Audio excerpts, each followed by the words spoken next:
It sounds toxic as hell, but what I invite guys to do is to think of themselves as the king of the relationship.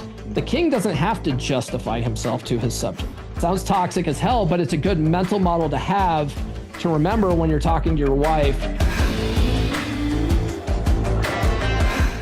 All right, everybody, welcome back to the Glen Gilbert Connection. This is where we discuss relationship wisdom for today's man. I am your host, Glen Gilbert, and today's guest is Paul Bauer, coach, author, and host of the Come On Man podcast. Paul's mission is clear: to help men reclaim their confidence, rebuild their relationships, and rise from heartbreak. Whether you're recovering from a breakup, stuck in a relationship that's lost its spark, or a woman wondering how to support the man you love, this conversation is for you. We're diving into masculine frame, emotional resilience, and the raw truths about modern relationships. Let's get into it. Paul, thank you so much for joining me. Appreciate your time. Glenn, thanks for having me, man. I really appreciate you inviting me on the show. So tell us a little bit about your history. You want my Batman origin story? I've seen the bat signal, so yes. We've all got a Batman origin story. You don't end up in the space because you've had happy relationship. You don't end up in the space because everything's just working out all hunky-dory, right? If everything was working out hunky-dory, you wouldn't even be reading about this relationship stuff. Like, everything would just be great. You'd just be living life. I found myself in this space, but before we get there, I would say I was always relatively pretty good with girls, like back in high school.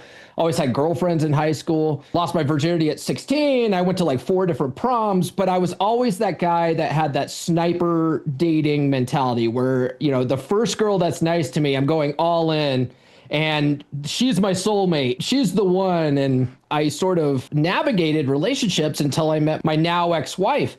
And I met my now ex-wife when I was in the Navy. I joined the Navy when I was 18. I spent 4 years in the U.S. Navy. I've been on deployments and all that kind of fun stuff. And my second year in the Navy, I went home on leave, and through some mutual friends, I was introduced to my now ex-wife, and she and I had this long distance relationship because I grew up in Colorado and I was stationed in California. And so when I came back home on leave, I was in Colorado and I met her, and we had this long distance relationship for almost a year. Mm-hmm. And, you know, she's the reason why I bought my first cell phone, because I needed someone to talk to, and it was a pain in the butt to walk from my ship to the closest base cell phone over by the Navy Exchange, which was like a mile away.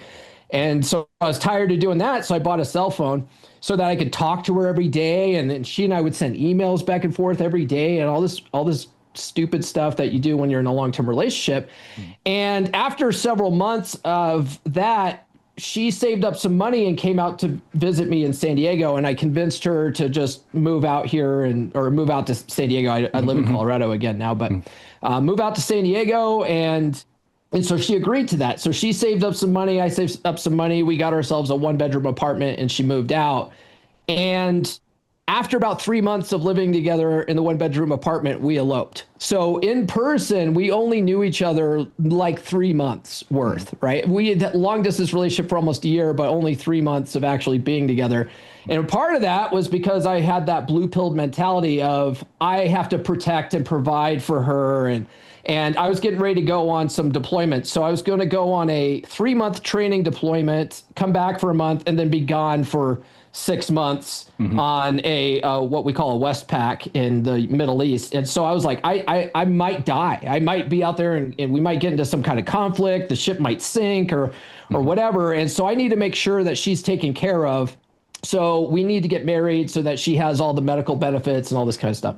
And I mean, I wasn't wrong. When I was out in the Middle East, that's when the USS Cole got bombed. They got bombed in Yemen, and we were over on the other side of the Middle East, over in Dubai, and the Cole got bombed. And yeah, it was a bad time to be in the Middle East. Well, luckily for me, that relationship worked pretty well for the first 7 years. And she and I had 2 wonderful kids together.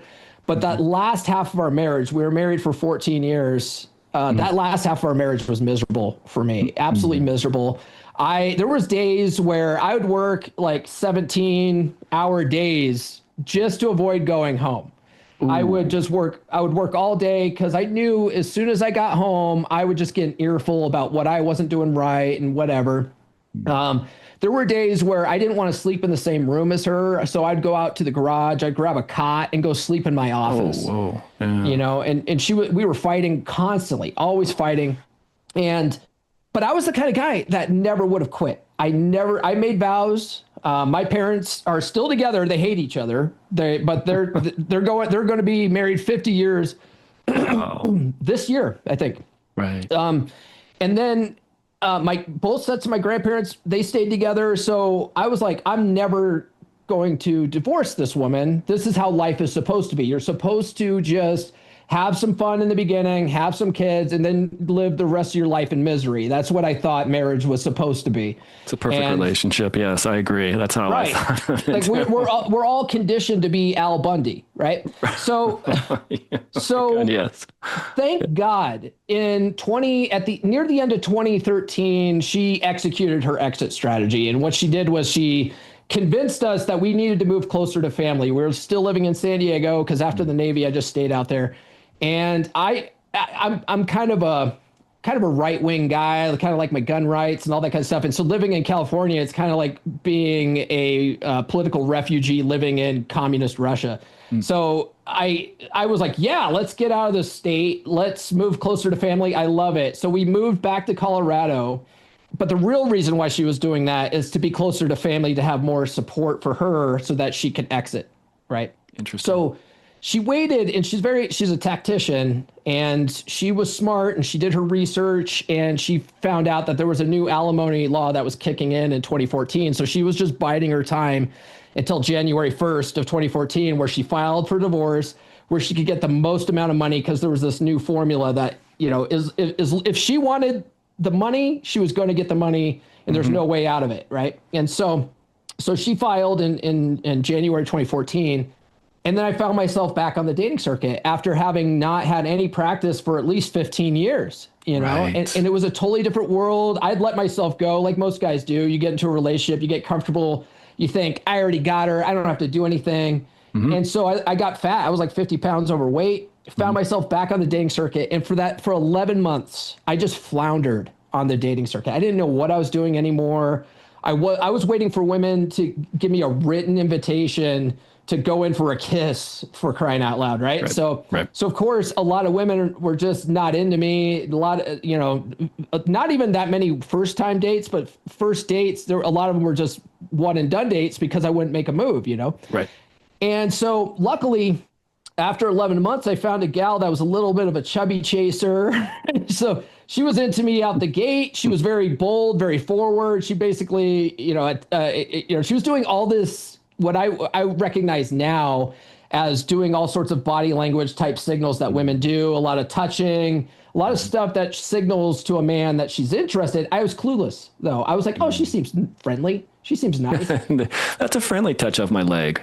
Right. She's just rubbing her butt into my crotch for no reason while we're standing here in line, you know, like she seems nice. Right. She seems nice. That's nice. Anyway, we went to a second venue, and she basically like attacked me in the parking lot, started making out with me. And then of course my blue pilled mentality is like, yep, this is the one. She's, you know, and I went all in on this gal, and I ended up in a 4.5-year relationship with this gal, and I call her red pill chick because I didn't get red pilled after my wife. It was red pill chick that really, after this relationship, is where I had my epiphany. Right. Because when I was with red pill chick, the first couple of years of the relationship, I immediately went back into what I call husband mode, where I just stopped trying. I thought I already got her. And I just, you know, a good date for us was the weekly grocery shopping trip to Walmart. And, you know, I love spending time with her, and I would put her on a pedestal, and she was, you know, she's the one, and all this kind of stuff. And, but I still had a lot of the same bad relationship habits. I had a bad temper. I had poor frame. I had no emotional control. I was putting her on a pedestal. I was trying to impress her with money and stuff, especially at the beginning. At the very beginning, I was really trying to impress her with money and taking her on fancy things. But then when I had to start paying alimony and child support, I couldn't do that anymore. And so then I had to tell her, hey, you can't expect this from me anymore because I can't do it anymore, which of course, that's what I showed her in the beginning. And that's what she was like, yeah, this guy's great. This guy takes me all this great stuff. Oh, now we can't do any of this stuff anymore. So within 2 years of that relationship, she basically checked out. And for the next 2.5 years, she was lining up male orbiters. And by the end of the relationship, she was acting so bad and trying to push me away so much that I finally said, hey, I can't deal with this anymore. And I broke up with her, found out later that she was cheating on me at the end. And the signs were there. I just was oblivious to them. And then in hindsight, I was like, oh my God, it's so clear now, right? Well, during that relationship, I lost all that weight. I lost 50 pounds. I was in good shape again. I took up running. I started going to the gym. So this time on the dating circuit, I was actually able to get dates easy. It was so much easier when you're just not a fat guy that it's so much easier to get dates. But the problem this time was I couldn't keep chicks around longer than 2 or 3 dates. And I was like, okay, that's really when I had my epiphany. I was like, what am I doing wrong? The 2 biggest relationships in my life failed. I can't keep chicks around longer than 2 or 3 dates. A 4th date would be a miracle. I'm clearly doing something wrong. Like, I realized that I'm the common denominator. And one of the blessings of Red Pill Chick was that she was really big into self-help books and listening to audiobooks. And so she introduced me to Audible. And I was like, man, I bet you there's some audiobooks out there that I could listen to where I can just figure out what I'm doing wrong. And so I did an absolute deep dive in intersexual dynamics. I think one of the first books I read was No More Mr. Nice Guy by Dr. Robert Glover. I read a book called The System by a guy named Doc Love. He's the guy that came up with the concept of a 3% man. And then after that, I found Corey Wayne, who wrote a book on how to be a 3% man. And I devoured that book. I read that book. I've read that book 25 times. I read a book called Atomic Attraction by Christopher Canwell. Phenomenal book. Dr. Glover has another book called Dating Essentials for Men. So Dating Essentials for Men, Atomic Attraction, and How to Be a 3% Man, I call them my holy trinity of books because I just read those on repeat. I'm still doing it. I revisit those at least once a year because I never want to fall back into complacency. Do you mind? I'm sorry to interrupt, but I think it'd be really important for anybody listening to hear those books again. I mean, just what started, sorry, go ahead. Yeah, no. So it's How to Be a 3% Man by Corey Wayne, Atomic Attraction by Christopher Canwell, and Dating Essentials for Men by Dr. Robert. Perfect. Those were my holy trinity. And then at studying that material led me into a men's group.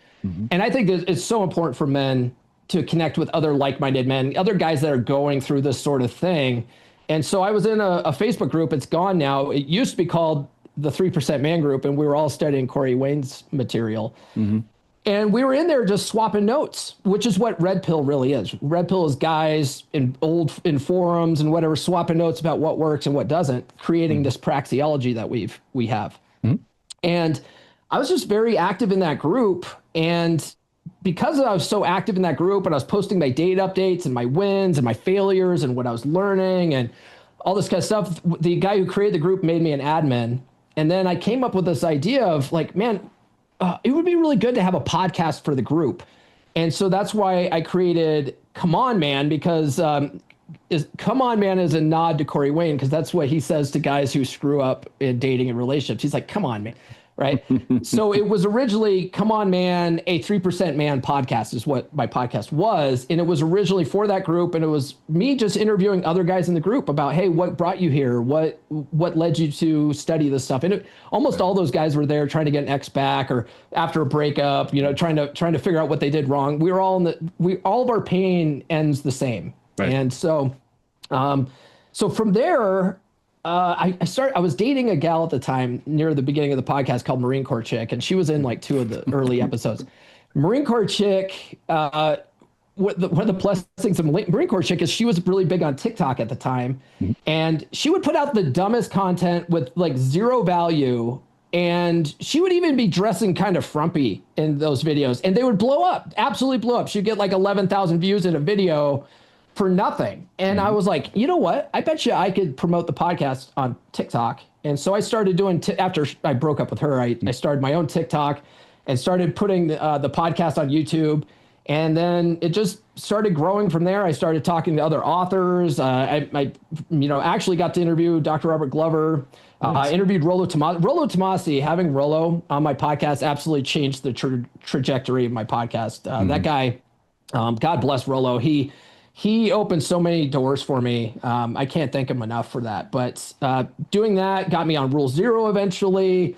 And then I started my own books. I started my own coaching practice. And now I do this full time. So that's sort of how I got here. And now I'm in a relationship with a gal. I call her Nurse Chick. And I've been with Nurse Chick going on 5 years. And applying all the information I've learned from this space, this relationship is the most effortless relationship I've ever had. Nice. So a lot of the things that you just described, how, the previous relationships got you to a point of where you're saying to yourself, I don't like what's happening with my relationships and I got to do something about it. That resonates with me. And I'm sure it resonates with a lot of guys out there where they're like, I think I'm doing everything right.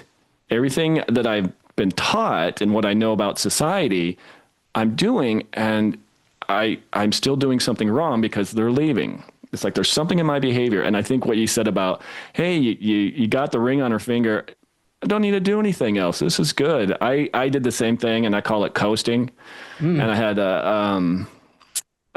there was a businessman who once said, if you're coasting, you're going downhill. And that resonated. I was like, oh, that's exactly what I think.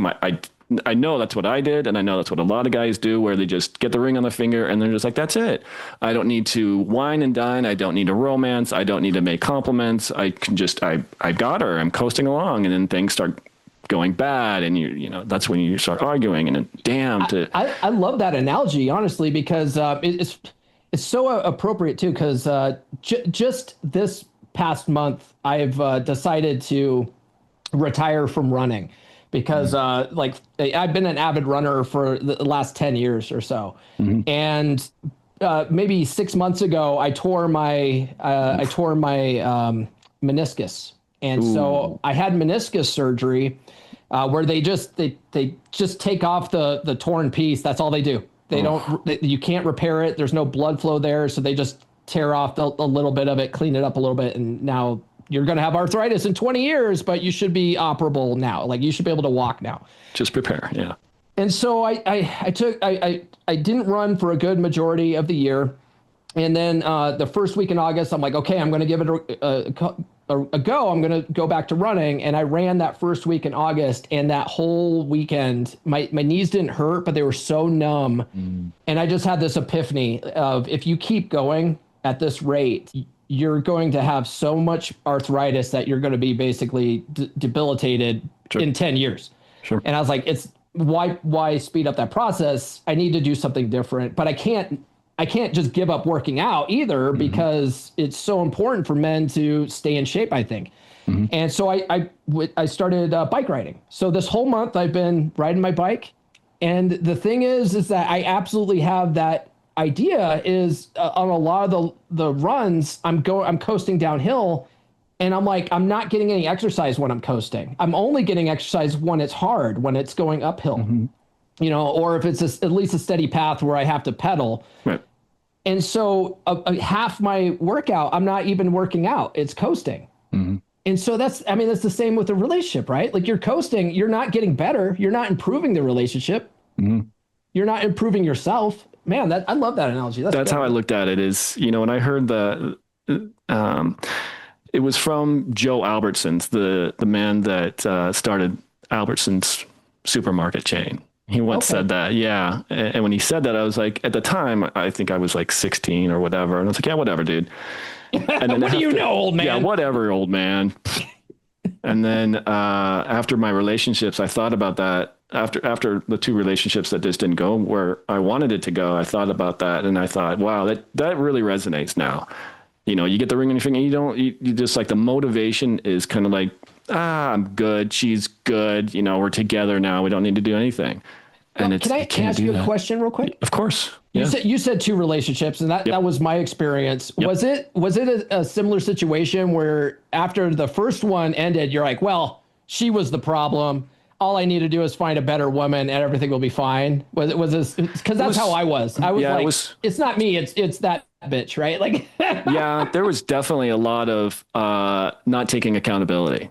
But I was also my first, so I've been married twice. And the first one was when I was like 20, 21. I mean, yeah, you don't know anything when you're young. Yeah. Way too young, way too early. And same kind of thing, where it just ended with her messing around. At least she admitted it to me. And that was like, well, I'm never going to let that happen again type of mindset. That's just, but nothing to where I took accountability or, I'm too young. What do I need to start working on? What do I need to be aware of? It was just like, oh, I'll just let whoever come to me. And then the second one I thought was, oh, she seems like a good person, good family, all these things. And for me, it was at the time a complete lack of accountability on putting into the relationship. Same kind of thing where I just kind of coasted along, didn't think I needed to do this or that, the other thing. And so I'm sure she would say, like, I have not asked her about how the relationship is. I'm sure she's told it to people, but I look at it as, what did I do wrong, or what could I have done better? And that's when the whole thought of, I think I was coasting along. I think I was doing things that I wasn't doing things that a woman would probably need in a relationship. And so when I started learning about these things, about what I might have done wrong, or what I could have done better, or how to make things improved, or the biggest part of it was boundaries. It really, how I just let boundaries go, whatever you need, and then feeling horrible afterwards. And now it's like, this is my boundary. This is how I feel. And it's like, I can fall back on that and reinforce it if I find that somebody's crossing that line. And I'm sorry, just don't do that. We're disagreeing about how we want things to turn out in this relationship. I wish you the best type of stuff. Yeah. And that has really resonated, especially in my current relationship. My girl and I have been going on for about 1.5 years now, and I put some boundaries up. She's told me, she's like, no one's ever said no to me. They love it. They love it. They love it. Yeah, it's really weird. I'm like, yep, well, there's always a first with everything. And I just putting up boundaries. Yep. A lot of guys don't realize that too. When you do boundaries and you tell a woman no, like, they usually get upset. They get upset. Yep. They might pout. They might sulk. They might throw a fit. Whatever. They act like children. And so that's where a lot of guys cave, because women are very good. They're very natural manipulators. So that's one of the ways women manipulate men. And then you cave because you think you're being too harsh or whatever. But when you hold your ground and you're indifferent to it, you don't raise your voice. You don't get into your emotions about it. You're just very matter of fact. This is my boundary. You'll find that in 30 minutes, she's crawling in your lap because she instinctively loves it. She wants that structure. She wants to enter your frame, and that frame that you're providing, the structure, gives her that safety and security. But and it's counterintuitive because women are very emotions and feelies, whatever based, and so a lot of guys they just don't understand that. But when you see it, you can't unsee it. Right. You can't unsee it. Yeah. Right. You reminded me of an incident where I was telling my girl, I'm going to go. I'm thinking of going to this event. They're asking me to do, participate in this event, and it was kind of risque. And so as I'm telling her, oh yeah, I was invited to be a judge at this bikini model contest. And her immediate reaction was, if you go to that, I'm breaking up with you. And I just paused and I was like, okay, I got work to do. I got to go. I just left it at that. Just was like, okay, left it at that. And like a couple hours later, she called me up and she was like, if that is something you need to do or feel you need to do, I have friends there, something like that. And if you need to go do that, that's fine. I'm not happy with it, but if you need to do that, that's fine. And I go, well, what I was going to say is I would like you to be there so everyone knows I'm with you. So there won't be any. And she was like, oh, and that even flipped the switch even more to where, oh, she's like, oh, that makes me feel a lot better. And I'm like, of course, I'm not going to do these things without you. Yeah. But you immediately jump to, I'm going to break up with you. And so I'm like, okay, if that's how you feel, I'll let you, I've got to go do some stuff, but if that's how you feel, I'm going to let you go right now. And I just let her marinate with it for a little bit. Just like, okay, I hear what you're saying. Yeah. And just let her marinate with that for a little bit. And then she came back saying, oh. What a lot of guys also don't realize too is this concept of pre-selection in women's attraction for guys. So if you went to an event like that and she went with you, even if like you said, well, I want you to come with me so that you feel secure about it. Even if you didn't, just the fact that she knows that you're going to be around other hot women and that you could cheat, that actually gets her hamster wheel working. Like, he's got options, right? Like, and all of a sudden, a guy with options is more attractive to women, and then they try harder. They put in more investment. It's passive dread game, basically. And a lot of guys are always trying to squash their women's anxiety about competition. It's like, no, that competition anxiety keeps her invested. Like, use it to your advantage. I prefer passive dread, because I'm not a cheater. I don't really believe in cheating. I think if I got to a point in a relationship where I felt like I had to step out on my girl, I would just dump her. I'd be like, this relationship's just clearly not working out. Why am I stringing this girl along? Right. So I wouldn't do that. But one of the things that one of the maxims from Rollo's 5th book, The Player's Handbook, is that women love a man who could cheat. Right. Women don't want a man to cheat, but they would love a man, or they love a man who could cheat. Right. And it's absolutely right. And so that's where guys could use more passive dread in their day-to-day interactions with their girl, and all they have to do is just not squash that anxiety. But most guys are tiptoeing around their girl, afraid of their emotions, afraid of their reactions, going, no, I would never cheat on you, honey. Oh, no, I only have eyes for you, honey. And it's like, maybe I will. Yeah, Paul, I think that's a really good point to say, I'm not a cheater. I don't want to mislead anybody. I think it's really disingenuous to do something like that. And it's a difference between, and I think there's something to say about cheating versus, exercising options, right? There's no reason to be disingenuous or to lead someone on and kind of have them have that scar that they have to carry with them. He lied, he cheated, men suck now, men are all pieces of crap, versus, hey, I think you're great, but I'm not going to commit to anybody. I'm dating women, and I'm going to be out there dating women. If you want to be a part of this, great. Yeah. If not, just lay out there. I made the mistake of and I was just dating. I was dating one woman, didn't commit to her, and I was dating somebody else. But the first one I felt, I was thinking to myself, she's treating me so poorly. We're just hanging out. And I tried to lay some stuff on her. I'm not dating anybody else. Oh my gosh. And I went out on one other date with one other woman, and it was just a date. There was nothing sexual, anything that happened. It was just a date and all this kind of stuff. But the first one, I just let her believe she was the only one I was dating. Well, she found out. It blew up in my face. She found out. And I'm like, okay, I can't do that anymore. That's a really bad outcome. And I felt horrible. I was like, oh my gosh, what am I doing? So even now, it's like, I told my latest girl when we first met, she was really excited. She, within just a little while, she was like, I want to, let's just make this just you and I. And I was like, no, I'm dating you. I'm going to date more people. I don't know you very well. I'm not going to make that commitment right now. Yeah. And she was cool with it. I think that's smart. When that was one of the big things that I would do wrong when I was dating was, especially early, before I learned this stuff, was if I was out dating a girl, well, one, I was being too needy. I was the one pushing for every relationship. That's a terrible idea. You're not using women's hypergamous nature to your advantage if you're the one trying to lock every girl down. Yeah, let her come to you. Yeah, and so what I learned, it's a little more, I don't know if you're familiar with Alan Roger Curry. Alan Roger Curry, came up with Mode 1, the concept of Mode 1. Okay. And if you ever read Mode 1, it's a phenomenal book. It's not even really a pickup artist book, which a lot of guys think. It's a communication book, and it's all about the 4 modes of communication. And what I found for me dating was being a little being more mode 2 with women, which is where you're not direct, you're sort of making inferences, right? So like if a woman was, so are you seeing other people? When I was just out dating and I wasn't exclusive to anybody, I'd say, well, I always have room for one more, right? Because that means I'm seeing 100 women, I'm seeing 0 women, it can mean anything, and she puts that meaning behind it in her mind. Right. And a lot of the times that will make you more attractive to women when they realize, oh, he might have options, because he's not directly, saying, oh, I'm not seeing anybody right now. Right.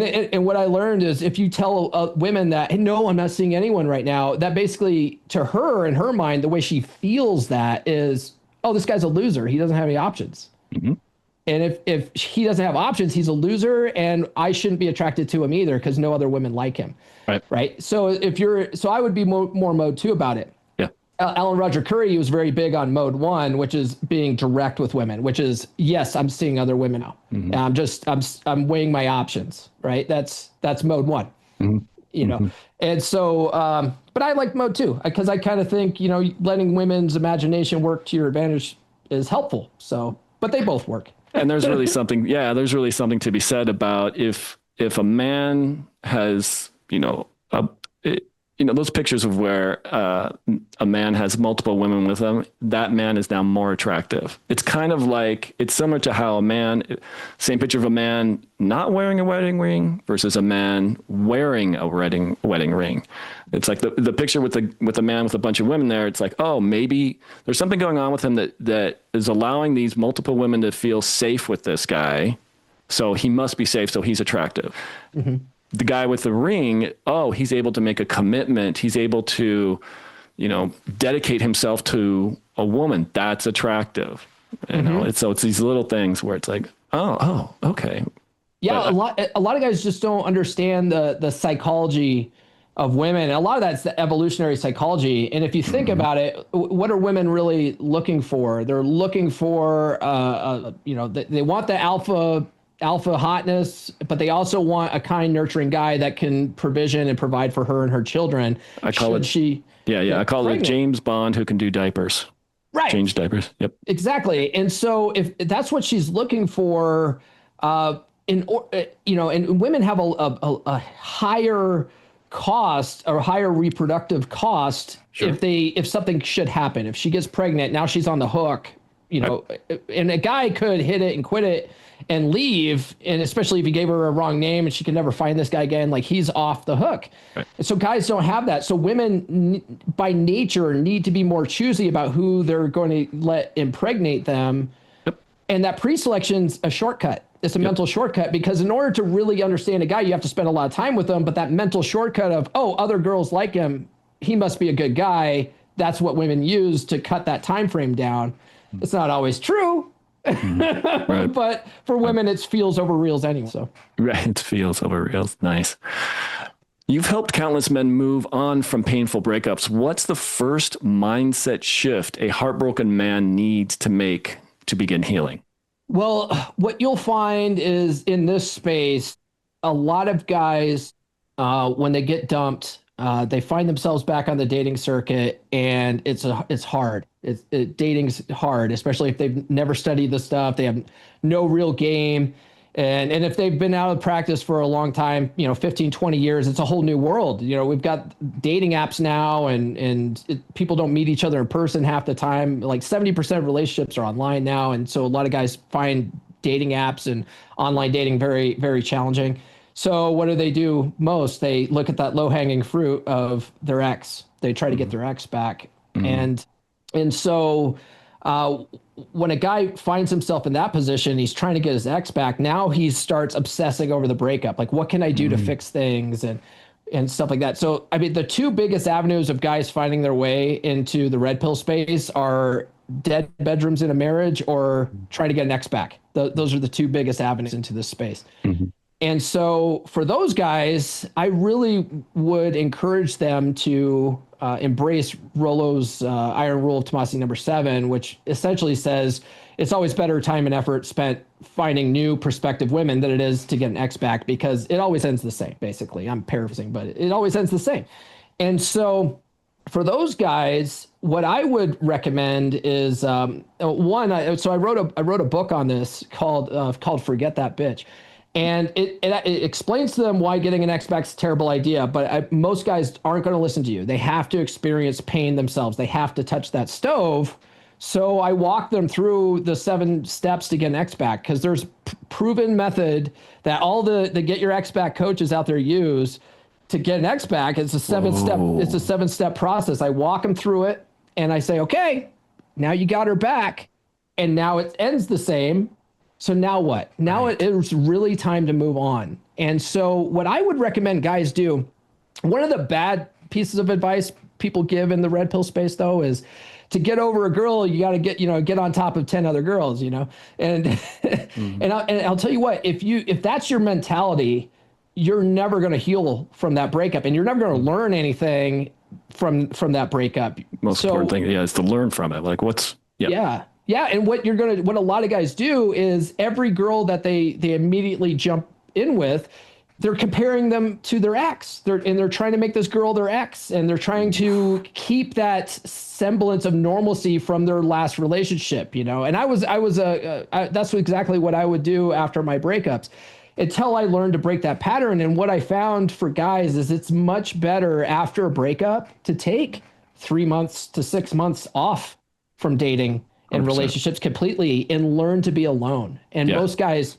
especially if they've been in long-term relationships, they don't know how to be alone. They don't know who they are anymore. Right. And you really need to take that time to get comfortable with being alone and enjoy being by yourself and learn, figure out what your purpose in life is 100%. And really start pursuing that purpose. And that's the biggest thing for guys to heal if they really want to eventually end up in a healthy relationship. Take that time to learn to be alone. And once you're comfortable being alone and you don't need another woman, like that's when it's time to get back on the horse and start getting back out there. Yeah, kind of going back a little bit, you were talking about men trying to get back with their ex. And what that reminded me of is there's a statement I think about is the reasons why people cheat, why men cheat and why women cheat. Mm-hmm. My understanding is men will usually cheat for variety.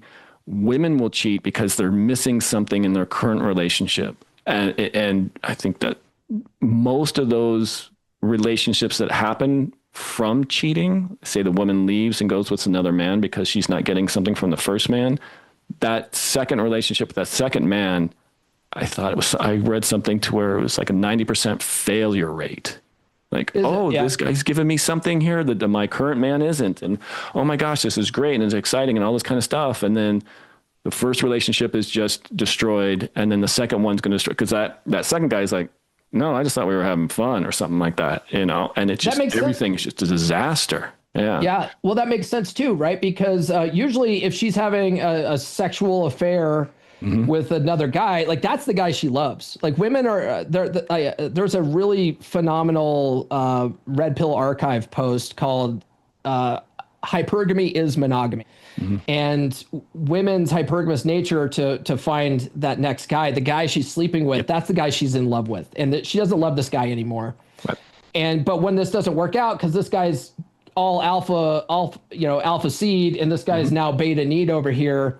When this doesn't work out, a lot of times women get what's that called? I can't think of it. Ryan Stowe talks about it, but they basically freak out and they go, "Oh crap, I might have ruined this," and then they go back and they bang the crap out of this guy because they're like, "Oh, I don't want to ruin this. I don't want to ruin this," and because a lot of women, they need to have a guy. You know. Yeah, that's why I'm thinking like the guys that are chasing these women who've left them, I would think it's not, do you really want her back versus, like you were saying, take some time to figure out yourself, because there's something that you're doing that she doesn't either have or doesn't like or doesn't want. And so I think it's a really good idea to really spend that time. Even being comfortable being alone was great. I used to say, and this is for obviously older guys maybe 40, 50, whatever, who have,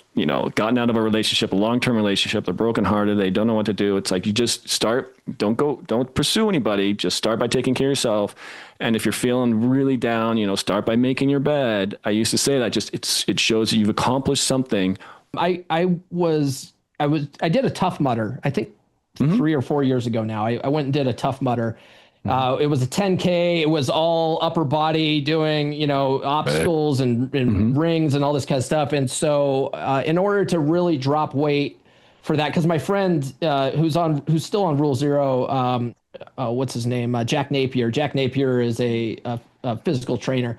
He was telling me, he's like, yeah, man, if you're going to do all these body weight exercises, like cut weight as much as possible, because then body weight exercises are way easier. And I was like, yeah, that's a good idea. And I was already doing keto. So I was like, why don't I do carnivore diet? It really just cut weight. And so I was just eating like meat and eggs, for months. And I cut a ton of weight. I have so much energy. I can go all day, and my girlfriend loves it. Yeah. I describe it as the difference between crying over spilt milk and owning the dairy farm. I mean, to me, it's that much different. You talk openly about dead bedrooms. What are the warning signs, and how can men reignite intimacy without resorting to blame or desperation? Oh, well, I mean, a warning sign is that she's not having sex with you. I mean, that's pretty big. There's a flag. Pretty big red light flashing there. But I mean, yeah, it's interesting too, because I had a lot of the dead bedroom situation in my marriage near the end. A lot of it too was I didn't want to have sex with her, because a lot of that was resentment, but a lot of that resentment and fighting caused the dead bedroom, Right. And just not liking her and all this kind of stuff. And what you'll find is guys that are in dead bedroom situations, at least the guys that I work with, when they first come to me, I mean, they're at the point where they hate their wife, but they also don't want to give up. They don't want to just throw away the marriage. They've put in so much time. They sort of have this mental idea of relationship equity, which doesn't really, and they have this sort of sunk cost fallacy going on in their head. So they don't want to throw it away. And I'm of the mind of, it's so costly to go through a divorce, especially if you've been married, 20, 30 years, just through the divorce process, the legal costs, the alimony, the child support, the opportunity costs. There's a lot of costs involved. And if there's some inkling that you love your wife, you still want to make this relationship work, you just don't know how, then by all means, fix your marriage, by all means. Because a lot of the, we badmouth marriage a lot in the red pill space, because it really is a bad deal for men. But if you're already there, if you didn't get the memo and you pulled that trigger already, there's no reason not to fix your marriage, and so I understand that 90% of men in America are still getting married.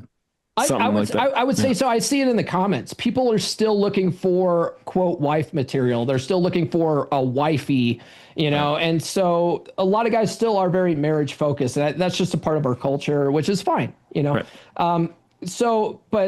So yeah, I mean, guys who are in dead bedrooms are usually guys who have been married for a long period of time.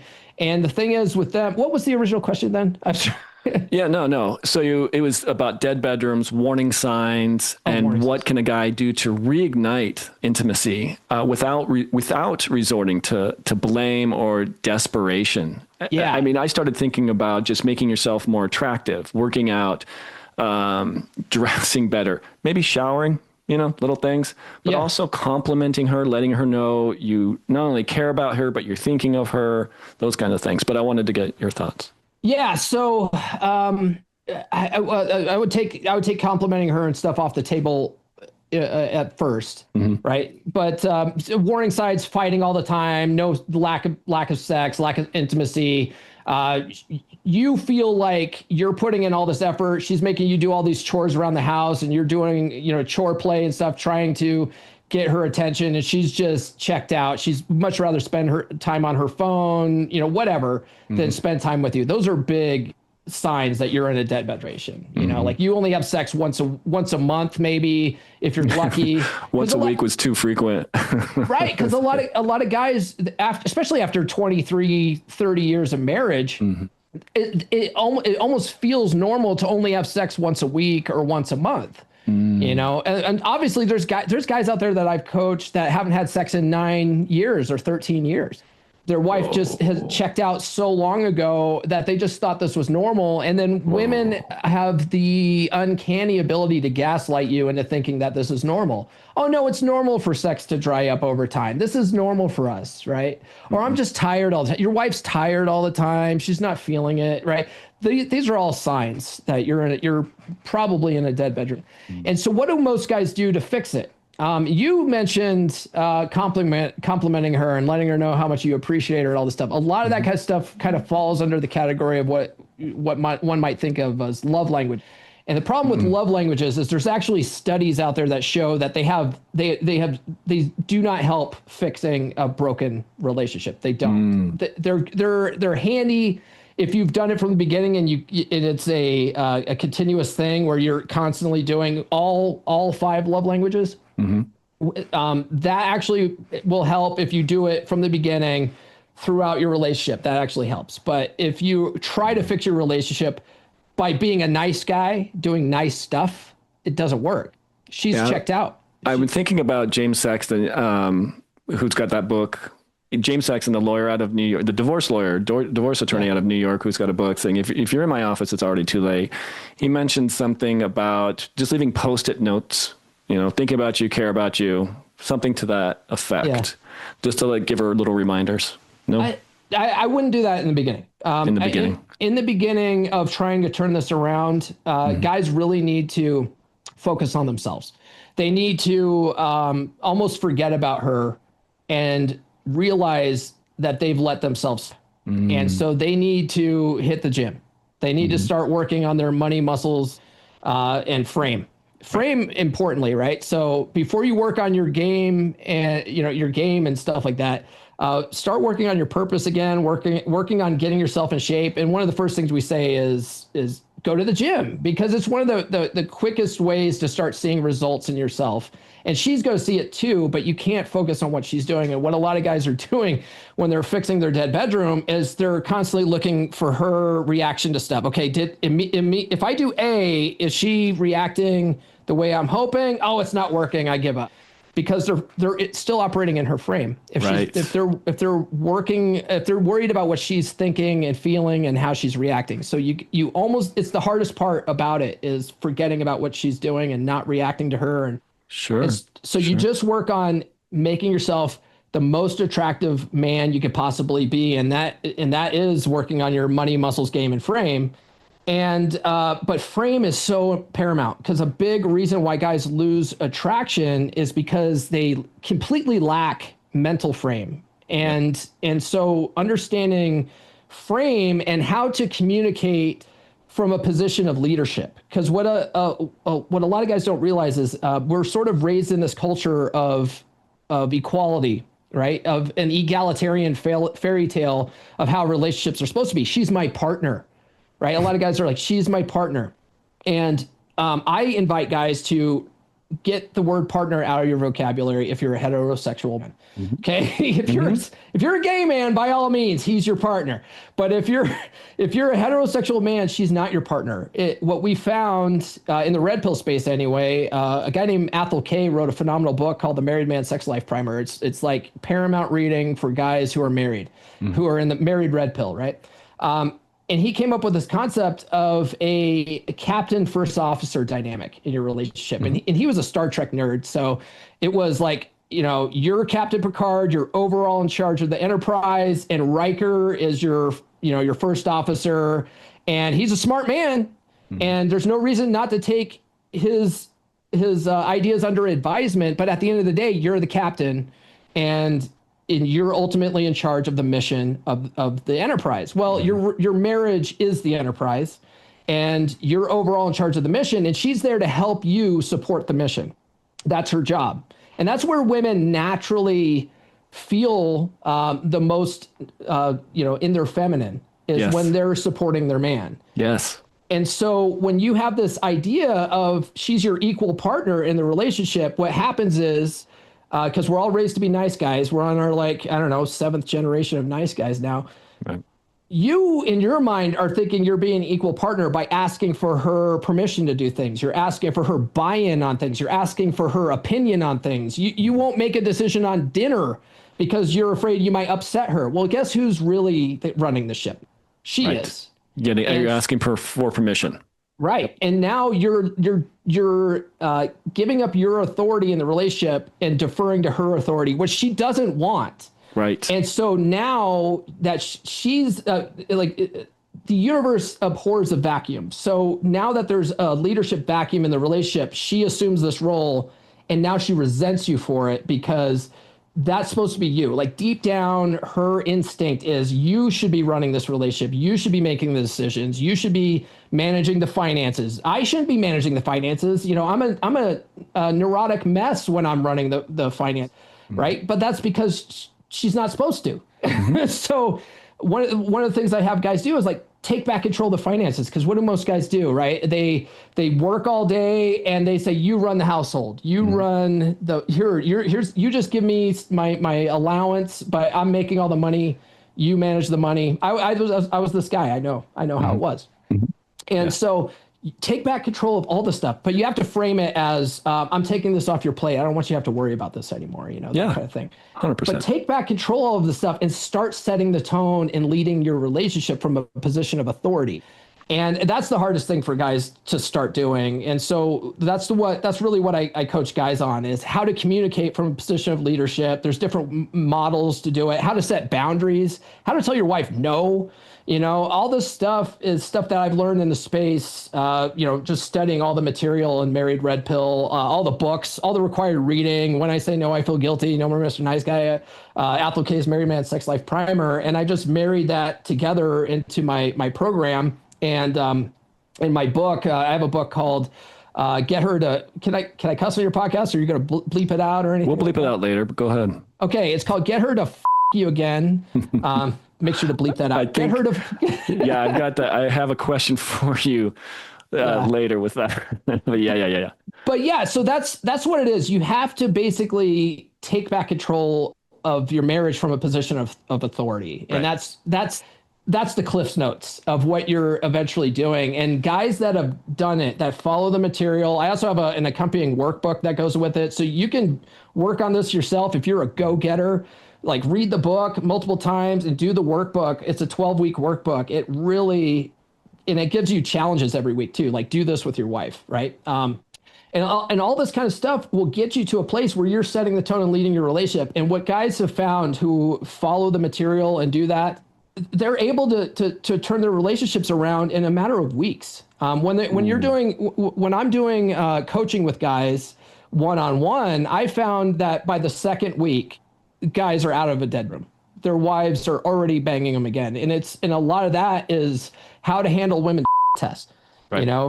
And especially the guys, because the two biggest ways that I tell guys to handle those tests is agree and amplify or act indifferent. Guys that are naturally quick-witted and sort of funny by nature, they gravitate towards agree and amplify, and they do so much better because women love guys who are funny and playful. And when you do agree and amplify, you're turning whatever crap she's throwing at you into playful banter, which turns into flirting, and women love that. But guys who can't do that, there's a lot of guys who are very serious all the time. They have no sense of humor. They have a hard time with agree and amplify because you have to be quick on your feet. Indifference works pretty good too. But the guys who can do agree and amplify, they're out of a dead bedroom within 2 weeks. Yeah.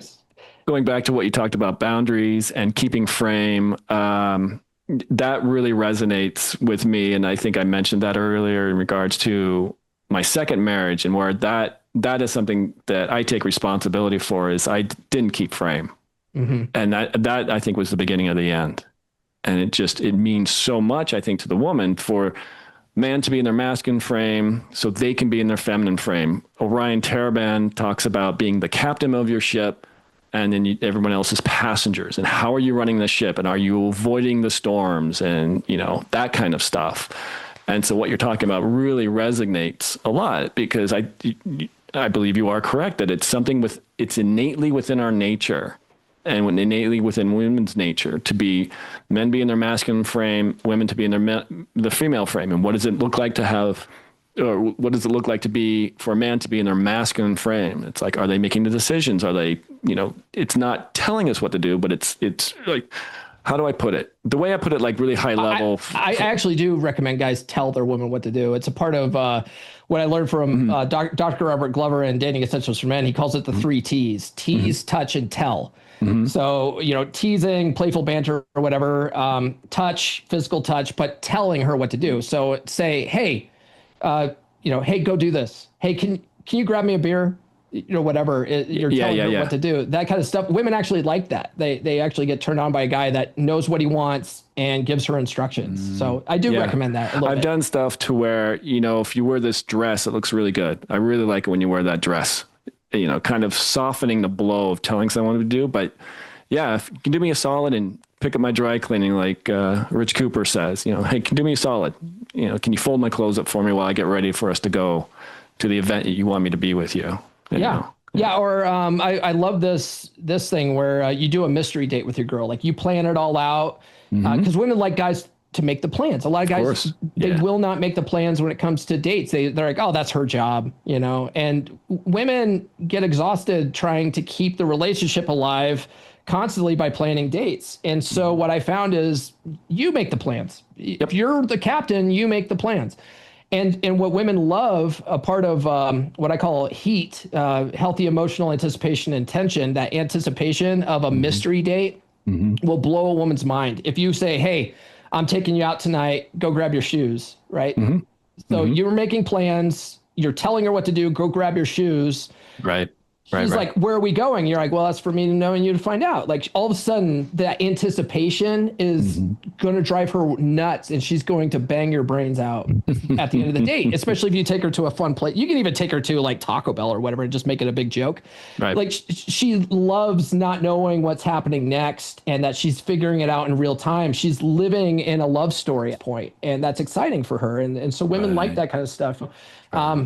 But guys aren't thinking about this stuff. The guys are like you said, coasting, right? They're just sort of coasting through a relationship. I don't have to do any of this stuff more. It's like, no, man, you have to be the captain of the ship. You're in charge of the mission. Yeah. And I guess I was thinking about first dates and, hey, we're having a bunch of people going over to blah, blah, blah. Welcome to join us. Rather than telling, hey, we're going over here. You need to be there type of thing. But that's also the first date versus, I think what you're coming from is like a place of relationship where you're in it. Yeah. Well, even a first date, I found that worked really good. Right. So what I would do was I would say, when are you free to get together? Which is something I learned from Corey Wayne. When are you free to get together? And she would say Thursday night. Okay. And I would always have a go-to place for a first date because then you don't have to think about it. You already have a plan in mind. And you've done this date a million times. She's the only one on this first date. So that's muscle memory. So I would say, great. Well, meet me Thursday night, 7 p.m. at the Feisty Pint. I'm telling her. I'm not asking her. Right. Oh, great. Right. Great. You meet me. So whatever. And it's not mean. But what I found was telling women, like once they told me when they were free, telling them when and where to meet me and at what time, I got way more yeses. Women were like, oh, I don't have to think about anything. Yeah, that sounds great. Don't have to think about anything. I think, we probably talked about this previously, not on this episode, but off camera, where Sterling Cooper talks about taking the pressure off a woman, just alleviating all of the responsibilities off of her shoulders makes her feel so much more attracted to you. Yeah. Because if you think about it, historically, what were women's responsibilities, right? Maintain the cleanly house, cook dinner, take care of the kids. Those were her responsibilities. Everything else in the world, wars, putting food on the table, a roof over your head, all that stuff was a man's job. And so now in this equal nature that we've given women all this equality, women are forced to be in their masculine all the time. And then now all these women are on antidepressants, right? Because they can't handle all the stress that the real world gives them. They can't live in their feminine fantasy of just loving families and being nurturing and kind all the time. They have to actually make serious decisions in life. So you'll find that even the most bossiest of boss babes, when they're in a relationship, the last thing they want to do is be a bossy boss babe. They might act that way because they're just habit-based. But if you are really good, you have a really strong mental frame, and you're like, hey, I got this. Don't worry about it. Right. And they're able to relax into their feminine and not have to worry about things. They just turn to putty for you. Oh, my gosh. Yeah. Yeah. Because they're like, oh, my God, he's a real man, whatever that means. But, Yeah, I think I might have mentioned this to you as well. It's with my girl, I started doing that and it like, don't worry about anything. I got this. We're set up for wherever, and then when we're going out, it's like, I want you on the inside of the sidewalk if we're walking on the side. Let me lead just a shoulder ahead in case there's a group of people. I'll can take on anything that might happen, or I can part the sea of people so you're okay and we can get through stuff and we just, all those little things that I started doing added up to her to where she doesn't have to worry about anything. You know, she's a director at a tech company, and she runs like 12 people report to her, 10 of her are men. She's got to be in her masculine friend the entire time. And then when she's around me, you can just kind of see, it just kind of melts away. And she's done some stuff where she's like, I'm not even thinking. I'm not even thinking about what's going on, because like I'm taking on that responsibility. I'm keeping, an idea of what's going on around us. So she doesn't have to think about that kind of stuff. She feels safe, I think is another way of doing it. Yeah. And she's like, I'm just like gliding right along. I'm not even really paying attention. I'm like, I got this. Yep. I know you are. Yep. It's really funny. Yeah. Yeah. Yeah. And it's funny when I embraced that role, because like it or not, if you want to be successful in relationships, you have a burden of performance of man. And that's one of them is Michael being the guy. Sartain says the burden of performance is all the time, 100% of the time. Men have a burden of performance. Yep. Yeah, and so if you don't want that, be single, but you still have that same performance for yourself anyway. You're going to do it anyway. You might as well just own it. So, right. But as soon as I started doing that, and I learned to be more decisive, more assertive, all those kinds of qualities that are masculine traits. I found that my relationships just got easier. They just got way easier because women really do like it to not have to think. They just want to show up looking hot. Yeah. Really, I just want you take care of life and everything and all of the world's challenges. I just want to show up looking hot. That's the way women operate. And guys are like, it's unfair or whatever. It's like, yeah, but that's because you're still in this paradigm of an equal, egalitarian world. But we don't, even though society has taught you that that's what's right, it's not what is. And that's really what Red Pill is about. It's about what is. And we just don't argue with it. We're like, okay, well, if that's the way it is, we'll just navigate it that way. Yeah. I like to ask when people say, I want a partnership. I like to ask, what does that mean? Define that for me, because I don't really understand that, because men and women think differently. There are things that a woman can do much better than I can, and there are things that I can do much better than a woman can. It's just who we are as people. And so I'm always wondering, like, how do you define partnership? And then, well, it's 50-50. Well, define 50-50. What does that mean to you? Does that mean I don't have to pay for the glass of wine on the first date? Is that a 50-50? Yeah. And that's always like, well, that gets rejected. Right. Yeah. Right, and if you think, if you talk to women about it, right, women, they're not about being 50-50 on a first date at all. You better make the plans. You better pay for it all. You better show me a good time, all this kind of stuff. But when it comes to divorce, they're all about 50-50 then, aren't they? Right. Right. Yeah. I mean, that is how it is, but that's another reason for laying down some boundaries right off the bat, saying this is what I will go with, this is what I won't go with. And it's interesting now to have this partnership and say people want a partnership and then ask them to define it, and it doesn't always come out at 50-50. So yeah, it really doesn't. And the sooner that you embrace it, the sooner you'll realize that relationships are actually more effortless when you're a little more decisive. Yeah. And guys just have a hard time with that. And so for guys who, especially the decisiveness, right? Like I love using the dinner debate analogy because that's such a pain point for guys. Why can't she just pick a place? Because it's not her job. That's your job. Right. So for guys who are indecisive, one exercise I like them to do is the flip a coin technique, right? So narrow your choices down to two things. And assign heads and tails like you would normally with a coin flip, and then flip the coin and don't even look at it. Mm-hmm. Just go like, what did you hope it would land on? Right. Because that's what your gut says to do. Go with your gut. Right. And then you'll learn to just pick a place faster. You'll learn to make decisions faster. If you ever read Think and Grow Rich by Napoleon Hill, he says successful men make decisions very quickly and they change their minds very rarely, if ever. Right. So that will help you so much in a relationship. If you are decisive and you just make choices very quickly, your wife will love it. Like 9 times out of 10, she doesn't want to make decisions anyway. In fact, she doesn't even know what shoes she's going to wear tomorrow for the dinner date that you're taking her on. Like, so women are terrible at making decisions. Just pick a place, make the decision, start making different choices. And what you'll find is that your girl will get trained up enough with this and get used to it enough that if she really wants something, she'll speak up. My girl, she knows that if she doesn't say something that she really wants to do, that I'll just pick a place and we're just going to go with what I'm doing. Yep. So Agreed. now she makes suggestions. She goes, "Hey, what do you think about going to this restaurant? I want to try that out." I'm like, "Sounds great. Let's go." Yes. 100%. That's exactly what my girl and I do. I'll throw out a couple things and she's like, "Well, I was thinking about this one place." And I'm like, "Okay, so obviously that's been on her mind. She's interested in eating some of the food there." I'm like, "Cool, let's go. 8 o'clock. Yeah. I'll make the res. Not a problem. Let's go. Let's do this." Yeah. Yeah, that works. Yeah. That works great. Yeah. The problems I've seen and encountered personally is when, "How about here?" "No." "Okay, I'm thinking about this, but no." "All right. I want to go here." "No." Well, so what I tell guys for that situation, and this is one of those things I learned from Christopher Canwell's book, right?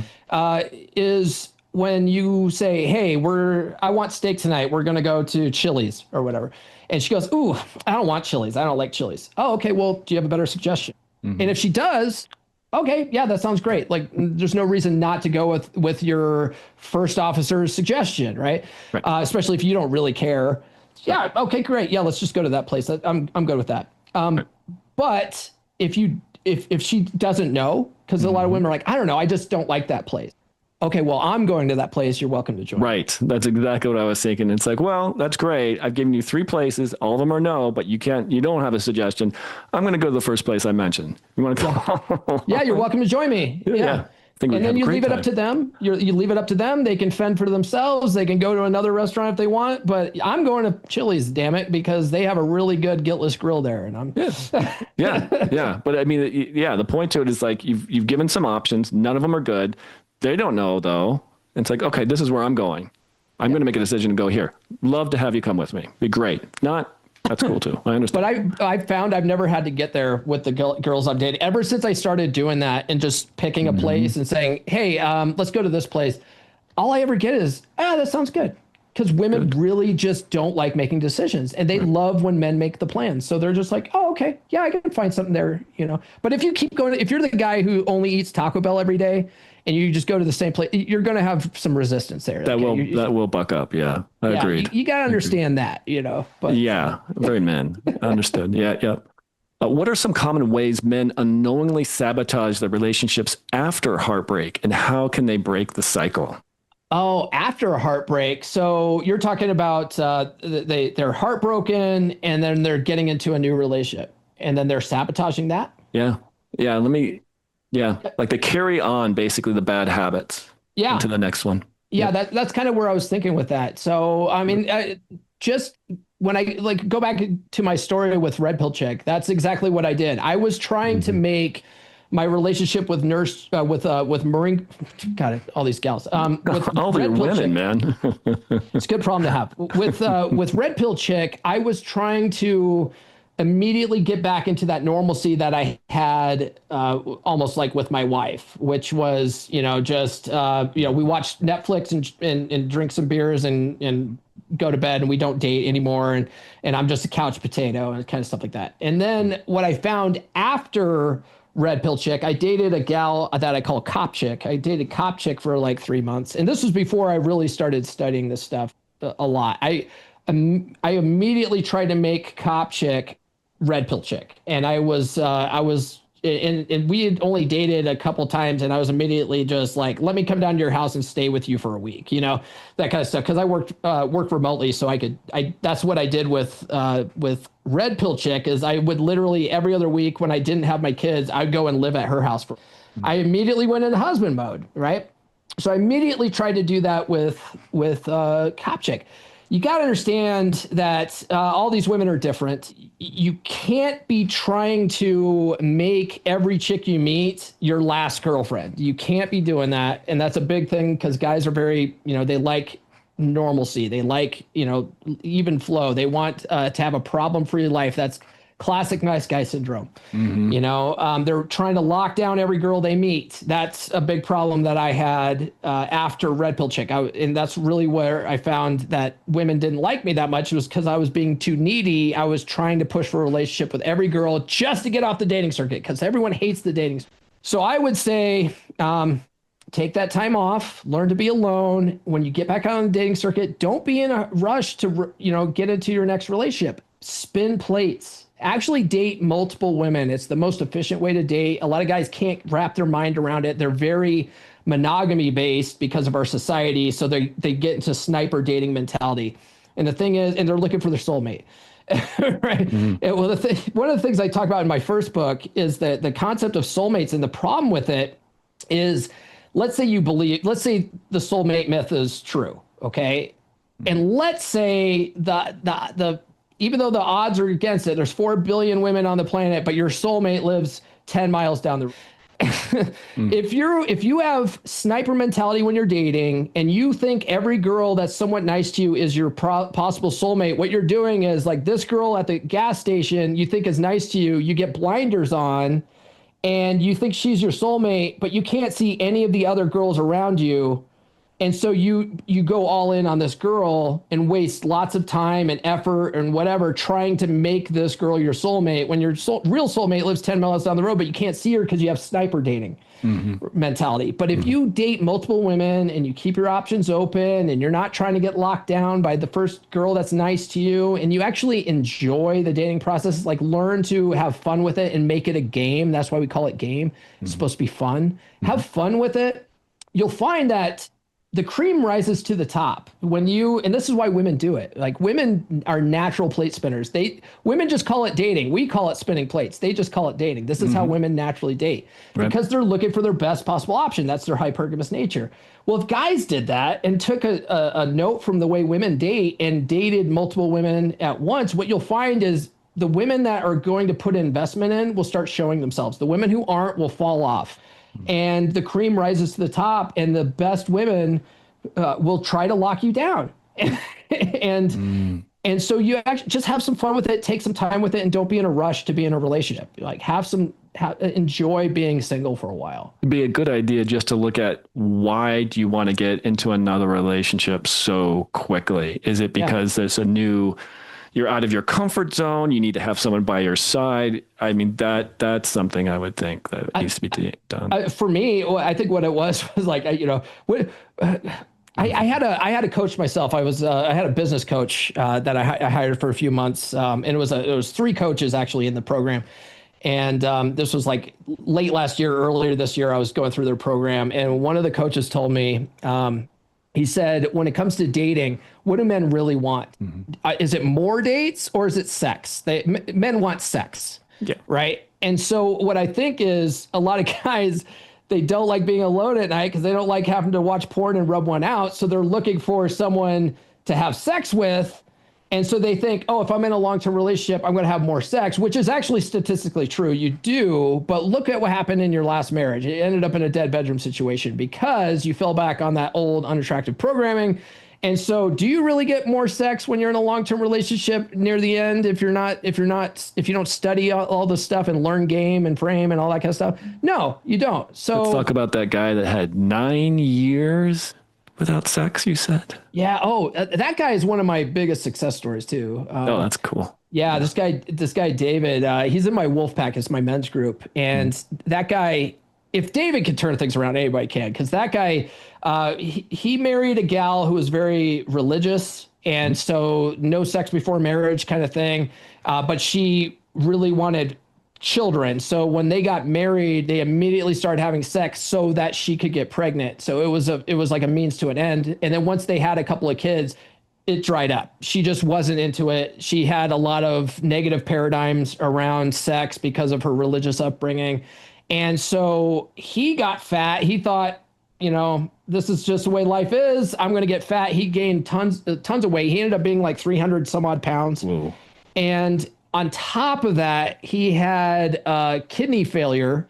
And so he was on dialysis for a long time. That kidney problem caused erectile dysfunction. He had to have a kidney transplant. Ooh.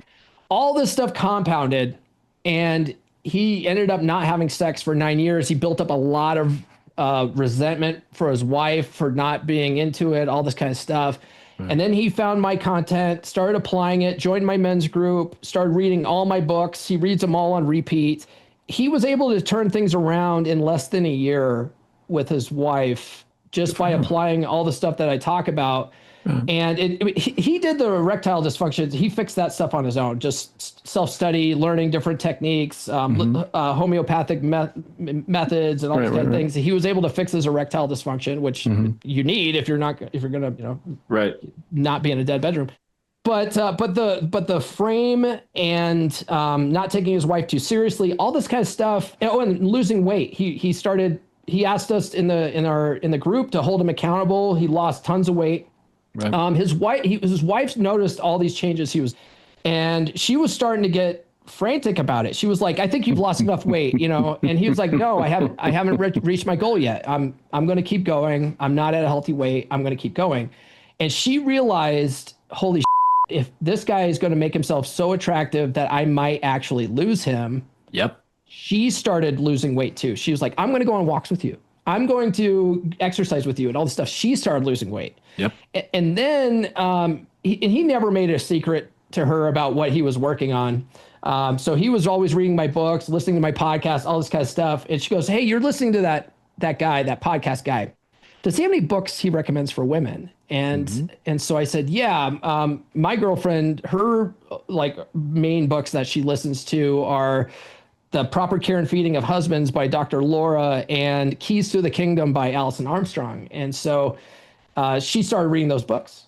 And also there's a book called The Bad Girls Bible or whatever. My girl reads that book too. And so she started reading Bad Girls Bible, all this stuff. Anyway, she sends him dirty text messages now. They have sex all the time now. He goes, this is the best place I've ever been in my marriage. And they've been married for 30 years now or something like that. He's like, "This is the best it's ever been. It was never this good, even in the beginning of the relationship." But that's because he learned all the game that we talk about in the red pill space, and he started applying it in his. So, yeah, if David could turn things around, I mean, he had the worst possible situation I've ever seen, and he turned it around in less than a year just by applying all this stuff and working on himself and making himself his own mental point of origin and all that stuff.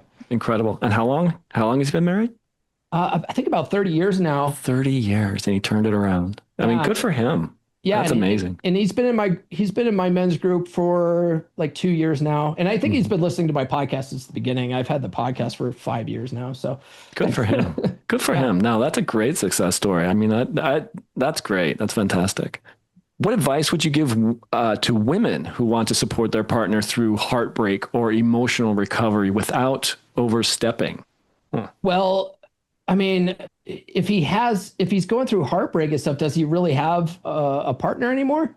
That's my only question with that. Unless it's a gal who, what would be a good scenario for that would be a guy who is a widower, like he lost his wife and now he's dating again and now he's still an emotional mess. That would be a heavy burden on a woman.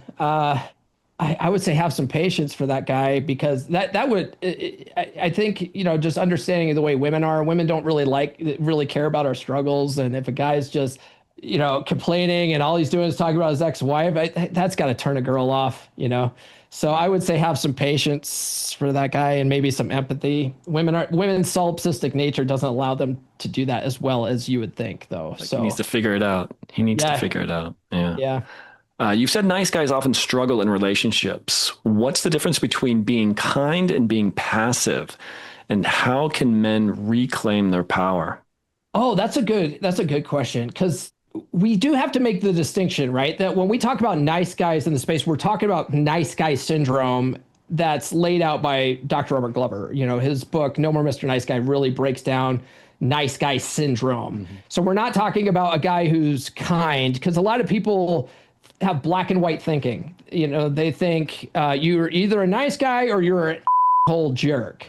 You don't have to be an asshole jerk, okay? But you can't be a doormat, someone that walks all over you, someone that has no boundaries, someone that doesn't say what they mean, all these kinds of things. And so what nice guys tend to do is they think they're nice. They think that they're being nice, but really the only reason why they're being nice is to get something from other people. We call those covert contracts. So a lot of times when it comes to women, they're overly nice. They're overly agreeable. They give a lot of flowers and candies and take women on fancy dinners, expecting something in return, usually sex, right? Especially when you're out dating. I took her to a nice fancy dinner and she can't even put out, or whatever. Why did she ghost me? Well, what a bitch. I did all this nice stuff for her. And it's like, okay, if you're making a big deal about it and you're yelling about it and this bitch, because I did this nice stuff, that's a covert contract right there. That's an excellent sign that you did that to get something. Right. And you weren't really being nice. And so a lot of guys too, who are self-proclaimed nice guys, they're very passive. You said passive by nature, right? So that's where I don't want to make any decisions. I want her to tell me what to eat and where to go and what to do and make the plans. And I just show up, right? That's being very passive by nature. Women don't like that because they want you to set the tone and lead. They want you to make the plans and make the decisions and be assertive and all this kind of stuff. They don't want to have to think about that kind of stuff. But if you're being passive, it's unattractive behavior. So they don't like that. Passive aggressiveness comes out a lot in nice guys, where you, instead of just articulating what your boundary is or what your problem is, you sort of make snide little comments or snide little remarks, and you don't just flat out say what you mean. And so that kind of stuff shows up in guys with classic nice guy syndrome. And really it's just, I don't blame those guys. They don't really understand that they're doing anything wrong, because we're raised through our upbringing. Your dad was probably a nice guy. My dad's a classic nice guy. So he's anything but nice. He's a total like raging jerk. He's got anger management problems. He's always had a bad temper. I used to have a really bad temper, and it was all because I learned this from my dad. And so a lot of us learn this from our dads, or if your dad's not in the picture, it shows up because when you're being raised by moms are really not that great at providing solid structure that boys need. Yep. So like if you have a dad in the house, typically kids understand that dad has certain rules, and as long as we don't break those rules, we're fine. Dad's not mad.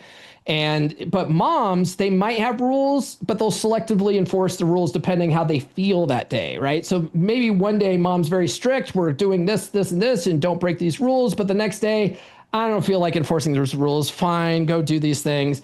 And all boys learn from that sort of thing is, I don't know what my real boundaries are. I just know that mom's mad today or mom's not mad today, and I want to keep mom happy. And so we learned this happy wife, happy life paradigm by trying to keep mom happy. Right. So then we get into relationships where we just walk on eggshells trying to keep our wives and girlfriends happy all the time. Right. And so, yeah, I mean, I would say that would be the difference. Now, you can be kind and but still have boundaries and being able to set rules and enforce rules and stuff like that. And a great ways to do this sort of thing is like if your girlfriend, your wife's upset, a lot of guys allow her emotions to get them into their emotions. This is where like we tend to get frustrated and angry with her because she won't tell us why she's mad.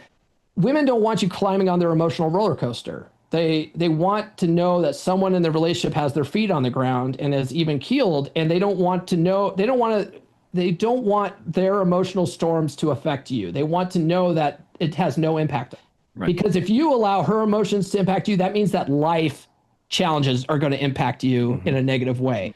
And so once you learn how to not climb on her emotional roller coaster, sort of treat her emotions with a little, maybe some empathy, but with indifference, learn how to communicate with her through one method I learned from Paul Benjamin is the Luca model of communication, which is just, hey, what's eating at you? And then just letting her get it off her chest and not get mad about it. If she's mad at you for something, don't take it personally. Just let her get it off her chest, ask clarifying questions so that you have an understanding of what she's going through.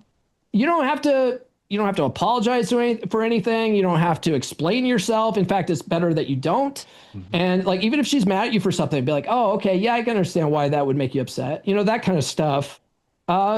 You could be kind. You don't have to yell back at her or be a jerk or call her a bitch or anything. You can just be like, yeah, that must be really frustrating for you. And what you'll find is that women just want to feel heard and understood a lot, and they don't even want the problem solved. They just want to feel like you understand where they're coming from, and then they're like, oh, what a great guy, man. He really opened up to me too, and we just had this real emotional moment, and really it was just her venting, and you just were like, yeah, okay, Yeah, Orion Taraban talks about that, and it's basically if a woman starts kind of unloading and whatnot, it's to do the I feel now sandwich. So you just think of it kind of what you were saying. It's like, just take it with a grain of salt, be stoic about it. But what she's basically saying is like, I feel blah, blah, blah now. And so it's like, I feel like crap and I'm mad at you and blah, blah, blah now. In the moment. Yeah. In the moment. 100%. Yeah. There was something I thought there was a bunch of things I was thinking about that you triggered within me during, what you were just saying. And one of those, it's more of like when I think she's throwing barbs at you, testing, but how she wants to know that you'd be able to stand up to her in some way. And I like to think of it as women want to know that you can stand up to them so they know that you will stand up for them. Yeah. Yeah, and that's something I learned from Dr. Robert Glover. I think he talks about it in No Woman is a Nice Guy, but he definitely talks about it in Dating Essentials for Men too. But I think it was his second wife. He realized that while going through marriage counseling was that that's how she felt. She goes, I want to know that, she said, if you cannot stand up to me, how can I trust you to stand up for me? Right. And that's really what tests are about. And honestly, what I found in the dead bedroom situation is a big reason why guys end up there is through this 5-stage process that we call the betatization process.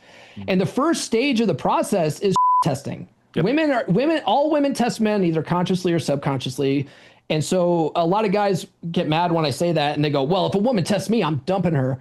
I'm like, okay, cool. But the next girl's going to do it too, because they all do it at some level. Some do it more than others. Some do it more obvious than others, but they all do it in some fashion. This is a part of their programming. Makeup, yep. And so in order to fix your dead bedroom situation, because now you're near the bottom of it where she's on her way out, in order to turn things around, you have to bring yourself back to the beginning of the betatization process. And that's where learning how to handle her tests comes from. And a big part of that is not taking her so seriously. And it's why it's funny. I get a lot of flack, especially from guys who are too serious. A lot of my content, especially on social media, you'll see I make a lot of jokes about women. I sort of like, people might even call me misogynist. There's a method to the madness. Sure. A part of me doing all that kind of stuff, especially for the guys that have been following me for a long time, they get it, right? But the big part of that is learning not to take women so seriously. And women might think that sounds terrible. Like, I want him to take me seriously. No, you don't. No, you don't. No, you don't. Because when guys take women too seriously, that's when guys climb on these women's emotional roller coaster, and they fall into her frame. If you don't take her so seriously, you actually maintain your frame. You don't, and everything she does is funny and amusing to you. It's kind of like when you first get with a girl and you're madly in love and you got these love goggles on. Anything she does is almost cute and adorable, and you're madly in love with this girl, right? Well, you've been married for 20 years. You've seen all of her bullshit. Now you're a little like annoyed by all these cute little things that you used to find adorable. Well, that's because you're taking her too seriously now. So if you can just get back to a place where you just find all the little things she does, her idiosyncrasy, her womenness, she's acting like a woman right now. That's adorable. Well, you'll find that she likes you more, that you're not climbing on her emotional roller coaster because you're not taking her so seriously. So a lot of what I'm doing is sort of subconsciously teaching guys not to take women so seriously, and you'll actually have better relationships when you don't. Yeah. I can tell you just what you were talking about as far as growing up in a passive aggressive environment. That is basically how I learned to survive as a little kid. Had that environment, had more input from mom versus dad. Dad really wasn't around. Mom was, well, everything's fine type of thing. My brothers, I can see it in all of us. I have two older brothers, or three of us all together. I can see these passive aggressive behaviors. And that's great that's what you needed to learn to survive as a little kid. Sure. But now carrying it over to relationships, that's where I started recognizing my failures, or maybe failures is too hard of a word, but why I wasn't getting the outcomes I really wanted with the input I was giving it, right? And what you're just saying is it's like how you have to do this mind shift and realize, we're not here to be happy wife, happy life type of thing. We don't fully understand the dynamics of. I think for me, I wasn't understanding the dynamics of a woman and how they thought and what resonates with them, what they find attractive. It was just like, this is what I thought I needed to do. Yeah, well, you bring up a very good point there, because what you learned as a child created your paradigm around relationships, and that paradigm, a lot of people don't understand this. This is subconscious programming. And this is where when you explain paradigms, you can look at it like it's habits. It's just a series of programmed habits that you do without any conscious thought. And 95% of what we do subconsciously because of these paradigms. And in order to fix this, you have to reprogram that. You have to reprogram it at a subconscious level. And you can't do that by reading one book. Right. And then going out there and just being like, yeah, I got it now. I think I understand. Because those deep-seated paradigms have been programmed into you for 20, 30, 50, almost 60 years, right? For some of us. And you can't undo that with just one book or two books or a course or, one session with coaching. And that's why, like I've mentioned a couple of times in this interview, that some of these books I've read multiple times, because that repetition is what seeps into your subconscious, and it makes it a part of who you are, so that you do this natural muscles, money, game, frame type thing, habit by habit, habit based. You make that your new programming, and the thing is that our neural pathways don't just disappear. Those old pathways are still there. And so if you do some of this stuff for a while and you're practicing it and having good results, and then you stop doing it because you think you got it now, you'll fall back on this old programming, because this is what you've been doing for the past 4 or 5 decades. So you have to keep this on the forefront of your mind to not only create new neural pathways, but to keep that going. So the work never stops for men. Yes. And it has to be I was just going to say, just add to that, it has to be a very conscientious effort so you can get it into the subconscious. Yeah. It's a never ending process. And if you really want to change, Yeah. And so what I tell guys to do is learn to love it, learn to love it, learn to love understanding this stuff and making it a part of who you are, and have fun with the girls that you're dating, or maybe you're married or you're in a relationship. Like, learn to have fun with your girl, have fun with the process, because when you keep doing that and you keep practicing this stuff, it becomes effortless. Then you become the game, as Rollo says. Yeah. Sorry, go ahead. I was just saying, the most important thing is the work never stops. Yeah. Yeah. It's being comfortable with being uncomfortable. That's how I like to put it, because I'm out of my comfort zone. This is how it's so new. It doesn't feel appropriate, is how I was describing it when I'm starting to do this stuff. And I had to learn to be comfortable with being uncomfortable outside of the comfort zone. But what's magic about it is the more you practice the stuff, the more it becomes habit-based, the more it becomes effortless, and it is comfortable. This just becomes normal, like how you manage your relationship. Right. And you're like, man, what a great woman I have, and you learn to start appreciating her for what she is. And that's a lot of people think red pill is about hating women, and it never was meant that way. In fact, if you, one of Rollo's iron rules, I can't remember which number it is. He actually says it. He says it's not about hating her. It's about loving, understanding what she can never be for you, and loving her for who she really is.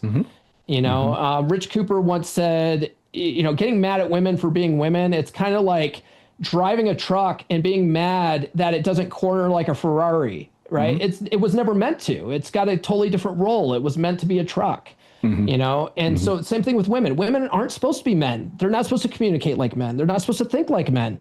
So let's love them for what they were built for, and understand where they're coming from a little bit. And you'll have a much healthier relationships when you realize, okay, she's not a man. She doesn't think like me. She doesn't talk like me.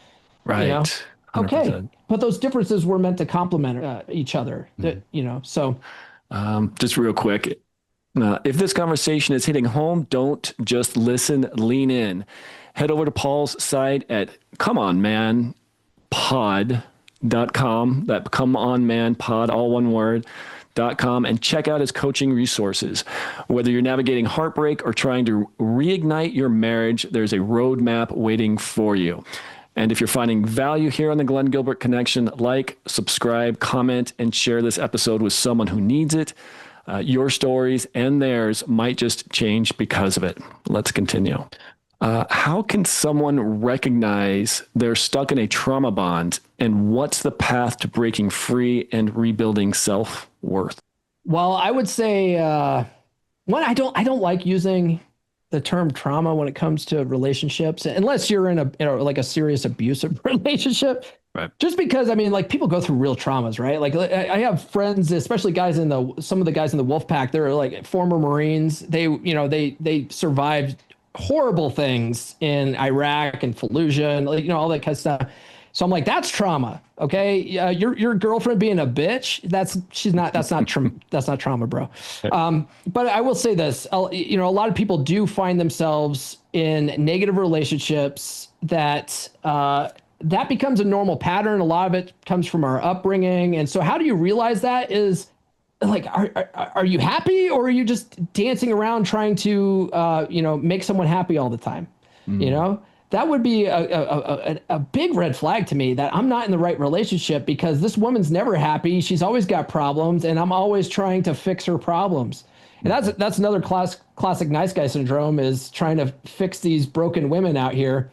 It's like, that's not your job, man. Mm-hmm. So I would say that that's probably the best way to recognize it. And then realizing that your job isn't to fix these other people, And so if you're in a relationship where you feel like, I can save her, or, I've got to save her from herself and all this you got to realize, like, life's too short, man.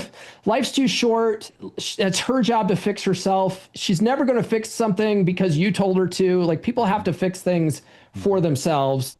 And maybe it's best to just cut that loose and find a more healthier situation for you. Yeah, I would agree with that 100%. They're not going to be able to fix themselves with you trying to help them, because then they'll become dependent upon you to fix everything else. They're not going to be able to do it themselves. It's not a good way to have a relationship, I don't think. It's not. It's a completely unhealthy way to manage relationships. But a lot of us guys have that sort of captain save a girl mentality, because we're sort of raised that way. We're like, oh, this poor girl, I can save her from herself. Like, no, you can't, man. No, she needs to do the work. She needs to do the work. Yeah. You've explored Christian perspectives on love and lust. How can faith-based men balance spiritual values with emotional and sexual authenticity? There's a really great book out there. It's relatively new. It's called The Way of Men with Women by Giff Larson. And Giff was recently on my podcast a couple of weeks ago to talk about his book. And typically, I mean, if you tune into my podcast, I badmouth religion a lot. Not that I'm anti-religion, but I just think that oftentimes religious doctrine gives us unhealthy paradigms when it comes to, especially if you come from a really strict faith, where, sex is looked at as this evil sin. It's only for procreation. You'll find yourself in relationships that are just unfulfilling, even if, because you have a negative paradigm when it comes to sex and relationships. So what I would say is get Giff's book, because it actually is a very red-pilled book, but it still keeps the Christian values in place. Like, as far as, let's say, no sex before marriage type thing, his book really touches on that, and how men can use their sexual vitality, he calls it, in other areas, as opposed to being lustful around women, until they get into a marriage where it's a more healthy environment and healthy dynamic for them to do that. And what was the book again? It's called The Way of Men with Maids is what it's called. What's one communication habit that kills attraction, and how can men shift towards connection instead of control? I would say the biggest thing that kills men's attractiveness to their wives is what Dr. Robert Glover refers to as deering. You know, when you are in an argument with your wife, she's complaining about what you do or what you don't do or whatever. Men default to what we call deering, which stands for defend, explain, excuse, rational. You're justifying yourself. You're justifying your actions. You're justifying the reasoning you do anything. When you do that to your wife, you're actually putting her as the authority above you. You're making her the judge of what's right and wrong with what your actions are. And you're pleading your case to the judge. I always like to look at it like you're a defendant in a case, and you're defending yourself, and you're trying to make the case to the judge, who's your wife, as to whether you're innocent or guilty. And the thing is that it sounds toxic as hell, but what I invite guys to do is to think of themselves as the king of the relationship. The king doesn't have to justify himself to his subject. And like I said, it sounds toxic as hell, but it's a good mental model to have to remember when you're talking to your wife, because if you're not defending yourself, explaining, excusing, rationalizing, you're able to still set the tone and lead the environment or the relationship. And so that's one of the biggest communication techniques that guys fail with. And you don't need to justify your reasoning or whatever. You're the king. So the Luca model of communication that I mentioned earlier, which is listen, understand, clarity, action, is a more effective communication style that you can lead the whole interaction with your wife from a position of authority. And even if she doesn't like what you're doing, you can get her to express herself. And like I said, most of the time, she doesn't even want you to fix anything. She just wants to feel heard and understood. So as long as you can just let her get that off her chest, what's bothering her, she'll feel like it's been resolved. Even though, whatever, you're still going to do what you're going to do. Right. But applying the Luca model to the I feel now sandwich type of thing, right? Yeah, exactly. So what I tell guys is to remember the phrase, never dear, always Luca. Never dear, always Luca. And that will, and a lot of the reasons why guys get into that deering habit is because they're up in their emotions too. They're feeling attacked. And it's funny in this space too. Like we try to not say I feel too much in the space because it's not very masculine or whatever. So we try to say I think, but we're human. We have feelings. We're not robots. So you might feel attacked when your wife is complaining about stuff that you're doing. So a good way to just sort of snap out of that and not fall into that habit is you can use the 3-second rule, which is just take 3 seconds to think of a response before responding. That way you're actually responding and not reacting, and just tell yourself in those 3 seconds, never dear, always Luca, never dear, always Luca. And then just come back to her with listening, right? And trying to get some understanding. So what you're saying is, you don't like when I do this, this, this, is that right? And it makes you feel this way. Am I understanding this correctly? All right. Well, what else am I doing that you don't like?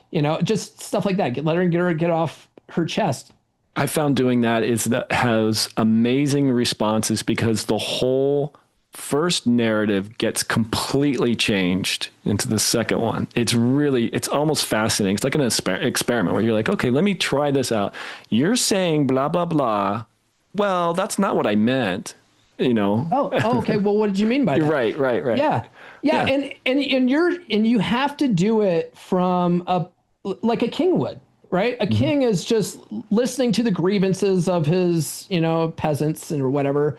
So you think that I'm being unjust by taxing you and you can't produce enough goats. Okay. I can see where you're coming from there. Well, I'm still going to tax you though. Right. But I understand where you're coming from, like. Yeah, I understand the message on that one. Yeah. It's just a way of putting it, kind of taking a step back emotionally wise. Yeah.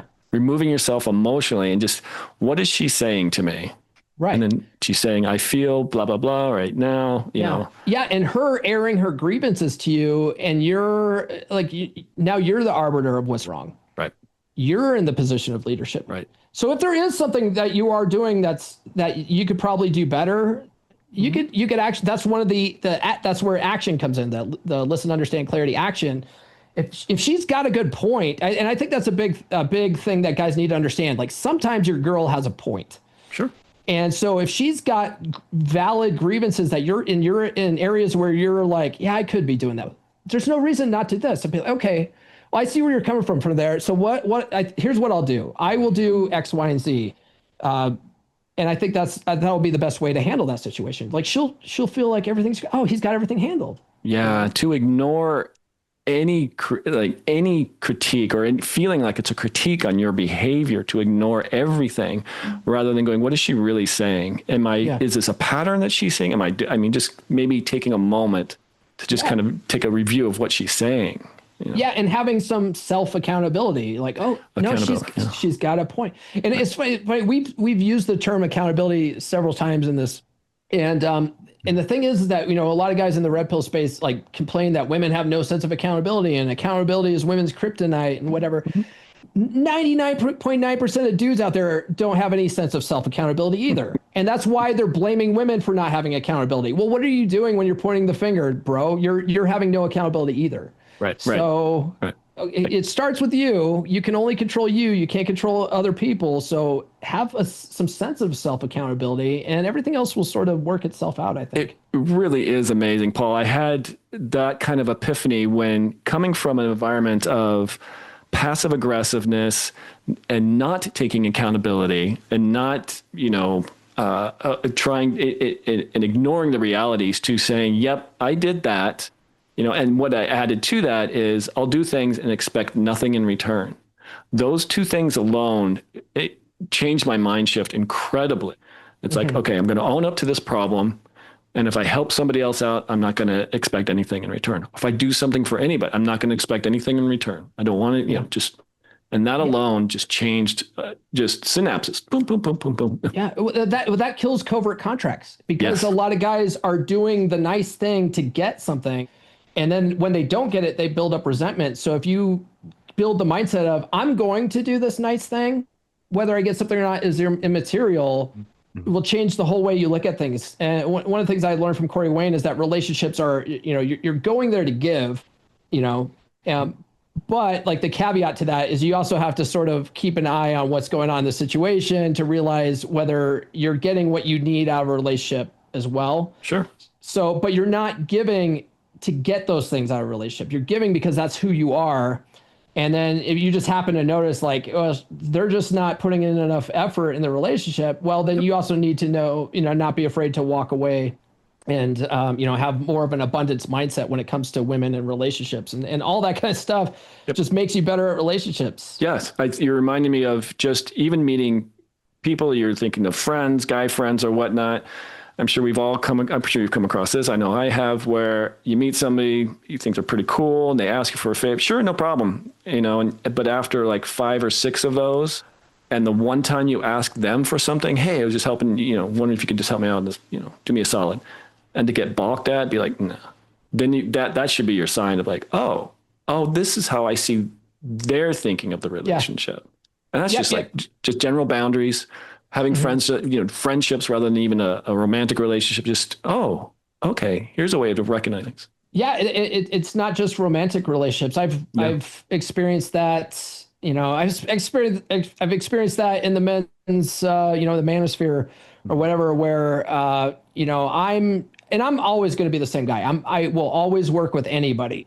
But there's guys where you're clearly the one that's trying to make everything happen, and they have no interest in working with you. Really, you're just a means to an end for them, and you're like, okay, well, all right, well, I guess this just isn't going to work out. Like, I don't harbor any resentment for that. It's like, okay, that's just who they are, and I clearly they're just not someone I need to work with, on a regular basis. Okay, fine. I'm not going to make beefs. I'm not going to make a bunch of internet videos talking smack about them or anything. It's like, okay, that's who they are. Right. Yeah, it is, but it's also good to recognize that. Be like, oh, yeah. Oh no, it's great to recognize that because then you don't get, that's how guys get sucked into, relationships, not just with women, but just like business relationships and stuff where they're just being used. And if you can recognize that, you're like, okay, this doesn't serve me. I'm going to spend more time with people that value my time and energy. you might cut lots of people out of your life. You'll find that the friends that you thought were friends aren't really your friends. There are a lot of, you're going to stay out of the wrong relationships. It's just all around better, Yes. when you do that. I would agree with that. It also helps to build your self-esteem because you start recognizing, wow, I feel better about myself because I'm not giving so much and getting nothing in return. And I'm not really thinking of anything, but it feels like I'm just giving so much to somebody that's my time's being taken up, my energy being taken up, everything I'm doing, it seems like this person's taking from me. And the one thing I ask them to do in return is gone. It's like, no, I'm not going to do it, which is really like, that should be your big sign. Yeah. And when stuff like that presents itself, I just go, man, that's unfortunate. All right. Well, it taught me everything I need to know. Yes. And that's the way I look at it. I don't harbor a bunch of resentment and stuff. Yeah. I really think the guys starting over that to really take that to heart, just be like, oh, really recognize those things where people are taking advantage of you. You'll see it on the dating circuit. Dr. Glover said it really well. He said, women are either interested or they're not. Don't make it complicated. And so you'll find, a lot of guys obsessed, like, why'd this girl ghost me? Told you everything you needed to know. There's a book out there. The name escapes me. I think it's like Why Women Have Sex. Okay. Basically I think there's over 236 ways or reasons why women have sex with men, and the big joke is like, if we made a book for, something like for men, it would be like a pamphlet. It's only like 3 things long, point being is maybe that one woman ghosted you because she doesn't like, you going to Chili's or, you're bike riding, or she doesn't like that you like to hike in the mountains. Fine, let her go, because the next one may love going to Chili's, may love bike riding, and may love going hiking. It just depends. So to put all your, I guess, eggs in one basket, be like, oh, I got rejected by her, which for guys, it's like my DNA is being rejected. Right. It's like, it's okay. Walk out, do whatever you need to do, but we'll just walk away and move on. That's her loss. It's her loss. Yeah. That's the way I always try to reframe things because things aren't going to work out. Like even the guys in the space that are like the, pickup artists and all whatever. Like I've known some of them. I've hung out with Troy Francis in England and stuff, they're not bad. None of them are batting 1,000. They're not going out and every girl they talk to, they're getting numbers and they're sleeping with. If you read the book, The Game, they weren't, sleeping with every girl in the bar. It's a numbers game. And so when you go and you do your thing, some girls are interested, some aren't. And so you just want to spend your time with the girls that are interested. That's it. Right. Kind of going to the book that you, I just want to touch again on it, the book, Get Her to, F You Again. Yes. And one of 4 books that you wrote. Is that right? Yeah. I've got some, here, I'll just show them real quick here. Yeah. Everything I Wish I Knew When I Was 18 is my first book. Yeah. It's kind of a handbook for life, but I really wanted it for guys coming out of high school, Yeah. The next one I wrote with RP Thor was Psychology Paradigm, and that's all about rewiring that internal programming. And then I got Get Her to F You Again, which is for guys in dead bedrooms, and then guys who can't turn those dead bedrooms around. Because one of the things I sort of give permission to in Get Her to F You Again is once you've done the work on yourself and you understand what's attractive and not attractive, you learn how to lead from a position of authority, all this kind of stuff. Sometimes you just realize that you've outgrown your wife and she's not getting on board and she's the one coasting and she's holding you back and you're still not happy. Well, now it's time to start the divorce process, but you need to be the one that's leading that effort, right? And so that means you're back on the dating circuit now. So then we have Forget That Bitch, which is all about healing after a breakup and then learning how to never find yourself in this position again. And that's really my goal for guys, is not just to teach them to level up and get better with women, is to figure out what your old bad relationship habits were and learn how to change them so you never end up in these negative situations. Yeah, I love that. That's fantastic. It's really about taking what, you've been, I like to say, kind of in an experiment wise, what you're inputting into something and changing the output. So if you're constantly putting this input in there where the outcomes are just, this is not acceptable and I'm just not doing well, what you've provided is like kind of a textbook way of saying, okay, we're going to do some different inputs It's going to be hard. It's going to be a struggle, but there's a way of doing it, you know? Yeah, it's more effective than anybody. A legend in the space. I don't know if you've heard of him. His name is Archwinger. Archwinger was on my show one time. He said, red pill's like counting cards. You know, he goes, the appeal of blue pill is that it sometimes works out. You know, sometimes it does work out. So people, you know, point to the ones where it does work out. Like, look, those people are happy. But red pill sort of gives you the ability to sort of figure out what's probably happening better to give you more of an edge. It's kind of like, you know, you'll win more times at blackjack by counting cards than you will otherwise. Yeah. So that's sort of where red pill comes in. It's not perfect. You might not all your relationships are still going to work out when you learn all this stuff, but you have more of a chance of having success if you understand it. Yeah, it's a difference between what society is telling men to do in relationships and learning about human behavior and what to do with relationships is how I look at it. Yeah, it's a big difference. Great way of it's a looking big at it. difference. What do women need to understand about how men experience emotional safety, and how can they help create emotional safety in a relationship? How can women create emotional safety? Man, it's funny. Like none of my content is for women, so I usually don't focus on what women can do better. It's all about what can men do better. Okay. So I've never really, I don't really care. I don't really care what women can do because I'm like, men need to take charge for themselves. But one thing that I will say, so my girl just recently wrote a book. It's called Bellies Full, Balls Empty. And I helped her, you know, it's called Bellies Full, Balls Empty. It's the only one. I'm so sorry, Paul. I can't help but laugh because I don't say it that way, but I say that to my girl. Yeah. Well, if you look for it on Amazon, there's no other book called that because the thing is that, you know, a lot of women's relationship advice, it's ineffective advice. It's telling women what they want to hear, not what they need to hear. It's like pandering to them. Yeah. It really is. And when you tell women what they need to hear when it comes to relationships, a lot of times they take offense to it because it's telling them they have to do better. But it's the same thing when you tell guys, hey, you need to do better. Guys don't like hearing that either. I get a lot of pushback from guys that are like, women need to be accountable. Okay, well, good luck changing them. Right. So, for women, that's funny. For women, I would say, I mean, you would have to take some form of accountability. You would have to take an assessment of what's working and what's not working in your relationships and make similar changes, you know? But one of the best things that women can do when it comes to, I guess, a man's emotional safety, right, is just understand that men have the weight of the world on our shoulders. You know, when a guy is married and he's putting a roof over the head or over your head and food on the table, just have a little bit of appreciation for everything that he's doing for you. And it's so hard for women just because of their solipsistic nature to not care about men's struggles. And they just sort of think they filter everything through their feelings in the moment. And they think, oh, I'm happy right now. He should be happy. Why is he unhappy?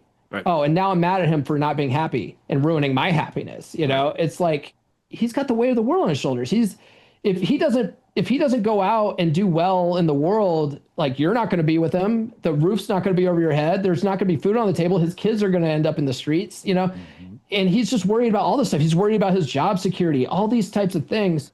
Just have some appreciation for that. And just, you know, that's the biggest thing. And my girl, when she's read all this stuff, and just, you know, not nagging, just learning how not to nag and just sort of learn to meet me where I'm at.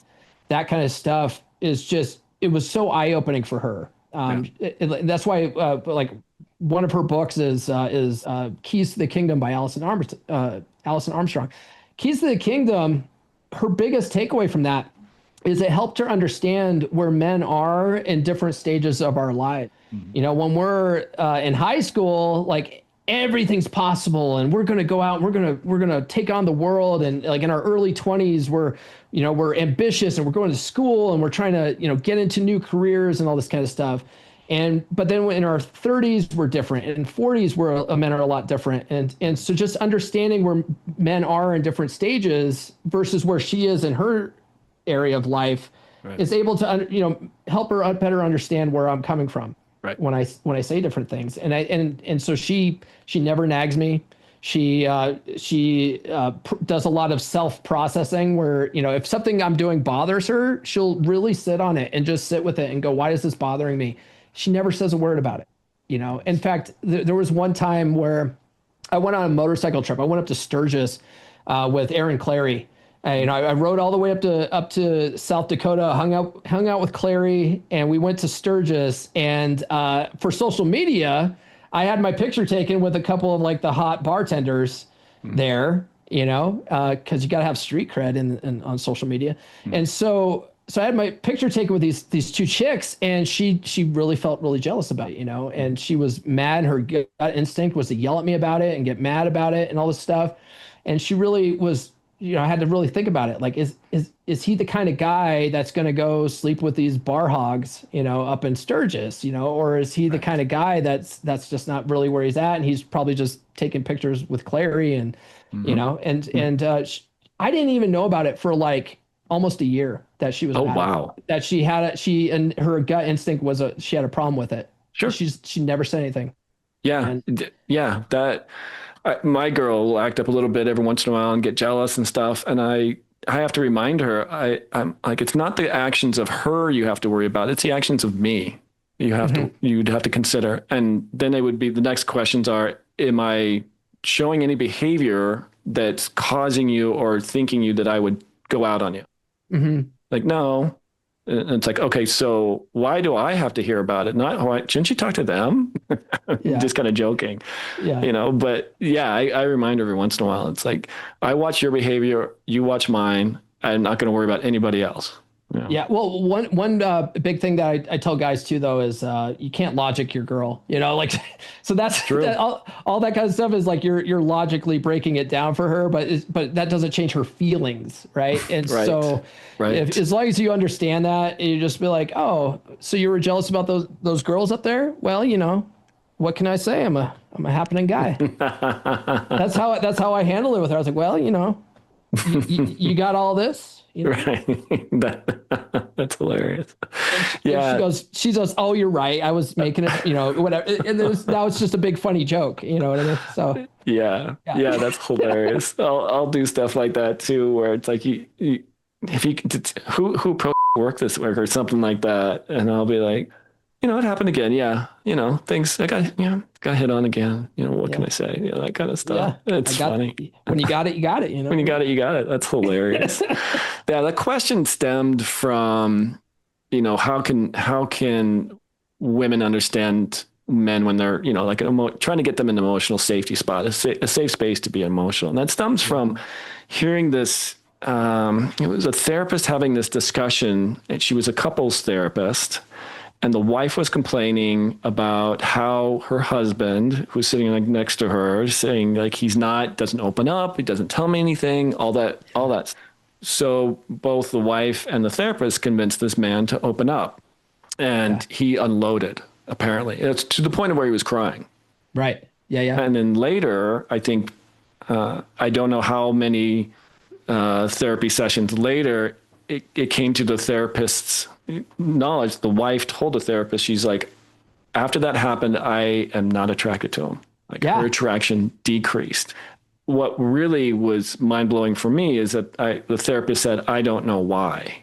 I don't know why she did this, because it's what she wanted, and then he did it. Yeah. And now I don't know why. And I was like, whoa. The message there is basically, guys, don't say anything because you're in danger of losing your woman. And I was like, whoa. And I've experienced that. I've gone through that where I put myself in that position going, I'm so emotional and I'm supposed to do this, and I feel like absolute crap. And then I look at the girl and she's just disgusted. And I'm like, okay, that just made it worse. I'm never doing this again. There's no way. Yeah. So that putting it in that context makes a lot of sense. So I think if what women could do better is having some more of that empathy of, your guy's going to go through stuff too. He's going to go through struggles, and just having some of the empathy. The problem is though, is women's solipsistic nature won't allow them to do that. A lot of us think that women are empathetic, and they really aren't. They're really pretty bad about it. A lot of people think that women have good emotional intelligence.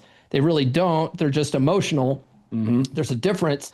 And so what I tell guys is, this is why I don't coach women, because if I told them that, they would get mad at me, right? So, but if I explain a guy what's really happening, guys get it because of that logic, right? And so one of the things that we say in the space is women don't care about your struggles. They wait at the finish line, bang the winners, right? And so what a lot of guys take from that is, I can't be open with my girl about my struggles, right? And so what I would say to that is, it's probably best that you don't lay your struggles on your girl, because she's emotionally not able to handle that most of the time. Right. So it's best if you don't. But we have habits. We sometimes let things slip. And so it's really best for guys to have awareness of it. And if you do find yourself explaining all your struggles and all your problems and everything that you're worried about and all this kind of stuff, one, it's best not to get to a place where you're crying about it. Because when you start crying, like women can't, like, they might think that they care, they might even want to care, they're just not wired to care. Right. And so if you do cry, that will kill her attraction for you. Absolutely. Yep. And so what I would tell guys is, if you find yourself in that position of opening up about your struggles and stuff like that, as long as you cap it with a positive that, you know what, I've got it figured out though. A friend of mine gave me a book, or, I'm going to watch some YouTube videos about it, or I've already got a plan. That's even better.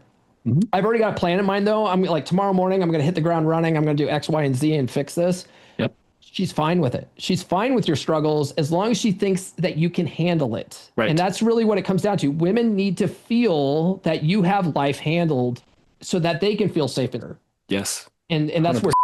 where tests come from. They want to know that you can handle, if you can't handle her bullshit, how are you going to handle life's bullshit? Exactly. And so that's really what it comes down to, is her feeling safe and secure in the relationship. And if you have all these emotional problems, all of a sudden she doesn't feel safe and secure now. She's like, this guy can't handle life. Right. How is he going to handle life for us? Yeah. Yeah. I started doing the whole, if it comes up again, my approach was, this is what I struggle with, but I'm dealing with it. I'm doing my best to take care of it, and just stop right there. And then, oh, okay, good. Oh, great. Okay. The response is always like, oh, good to hear. Thing, like, this is what I'm struggling with, but this is what I'm working on, or this is what I'm dealing with. This is what I'm working on. Yeah. Nothing more. Just keep it short and sweet. She wants to know that you got a plan. Yes. And that it's not going to topple you or whatever. And yes. Yeah. And it's so hard for guys, because of the egalitarian fairy tale. They want to feel like they have their wife to lean on. She's the closest person to them. I need to be able to lean on her when I'm struggling. And even women say that. She's like, I want someone I can lean on, but he should be able to lean on me. Yeah, he should. Right. But that doesn't mean that you're mentally and emotionally capable of being that rock for him. And so I usually tell guys that's not her job. That's not her job. That's what the boys are for. That's why you should get in men's groups and have other dudes that you can lean on when you're struggling through stuff. Because we do go through struggles. We're not perfect. Right. We're not, like I said, we're not all batting 1,000. It's good to have a group of guys that you can say, hey man, can I run this by you? And men are very action oriented. We're very problem. We like to solve problems. And if you bring it to the guys, you'll have 100 guys giving you 1,000,000 solutions. Right. Right. Women aren't that way. Women don't want to solve problems. They just want to emote. And so if you're just emoting to her, now she looks at you like you're being a woman, and they don't want to date other women. Yeah. And they start losing attraction right there for you.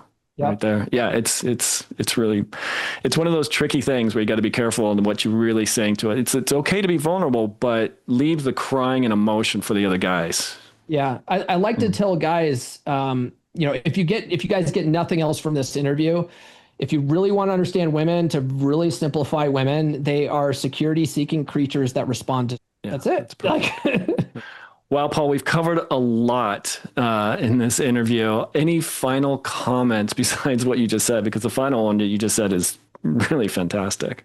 Yeah, well, I will just say life gets better when you stop taking women so seriously and start having stuff, As soon as I used to be miserable, when I was floundering on the dating circuit after the divorce, I was bitter about the divorce. I was floundering on the dating circuit. I was just in a very negative headspace when it came to dating and relationships. And when I started making things fun, I started looking at things more positively. I started having way more success, and now I'm in a really great, healthy relationship with a woman that treats me like an absolute king. And Nice. life gets better, man. Life gets better. I'm really impressed that she held back on telling you how she felt the jealousy for a year, you said? Yeah, it was like a year. That's amazing. And it wasn't even a fight when she brought it up. She just, it was just a very matter of fact conversation where I think we were maybe talking about something I had talked about in the podcast that day. She's my biggest fan. She tunes into all the shows. And she was like, there was that one time when you went up to Sturgis, you took pictures with the chicks, and I've really felt jealous about it. And I was like, really? You never say anything about it? She goes, well, I just like to sit with things and process things. And, I realized there was nothing to be jealous about. Impressive. And she's like, you're an attractive guy. And, so I'm like, I know, that's what I tell everybody, Yeah. Can you tell me something I don't know, please? Come on. Yeah. So Paul, where can people find you? Well, yeah, you mentioned it already. If you go to comeonmanpod.com, that actually is hosted by Gumroad, so you can get some free material there. If you are in a dead bedroom situation right now and you want to better understand why that's happened, grab my free ebook. She's Made You Weak. It's you can get that there. And then if you're going through a breakup and you're thinking about getting your ex back, and you need to move on, but you're thinking about getting her back, grab the ebook that's there. It's called Fine, Here's How You Get Her Back. It does break down the strategy of how you get your ex back, but it also explains why that's an absolute terrible idea. So I'd grab one of those 2 free items there. And then tune into my podcast. I have new episodes every Monday, Wednesday, and Friday. Your stuff is on Audible. Is that right or no? Well, the books are on Audible. Yeah. So if you want to, if you prefer audiobooks, if you prefer, which I do too, audiobooks are such a game changer. They're effortless learning. You can listen to them in your car, in the gym. You're bettering yourself just by like the time in the day that you're wasting. Right. So just throw on an audiobook. They're all available on Audible. Absolutely. All right. So Paul Bauer reminded us today that heartbreak isn't the end. It's the invitation to rebuild with intention. Masculinity isn't about control. It's about clarity.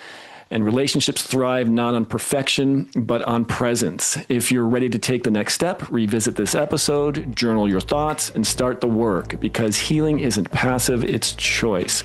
Thanks for tuning into the Glen Gilbert Connection. Until next time, stay grounded, stay curious, and keep building the legacy only you can leave. Paul, thank you so much for your time. Again, I really, truly appreciate it. Thank you.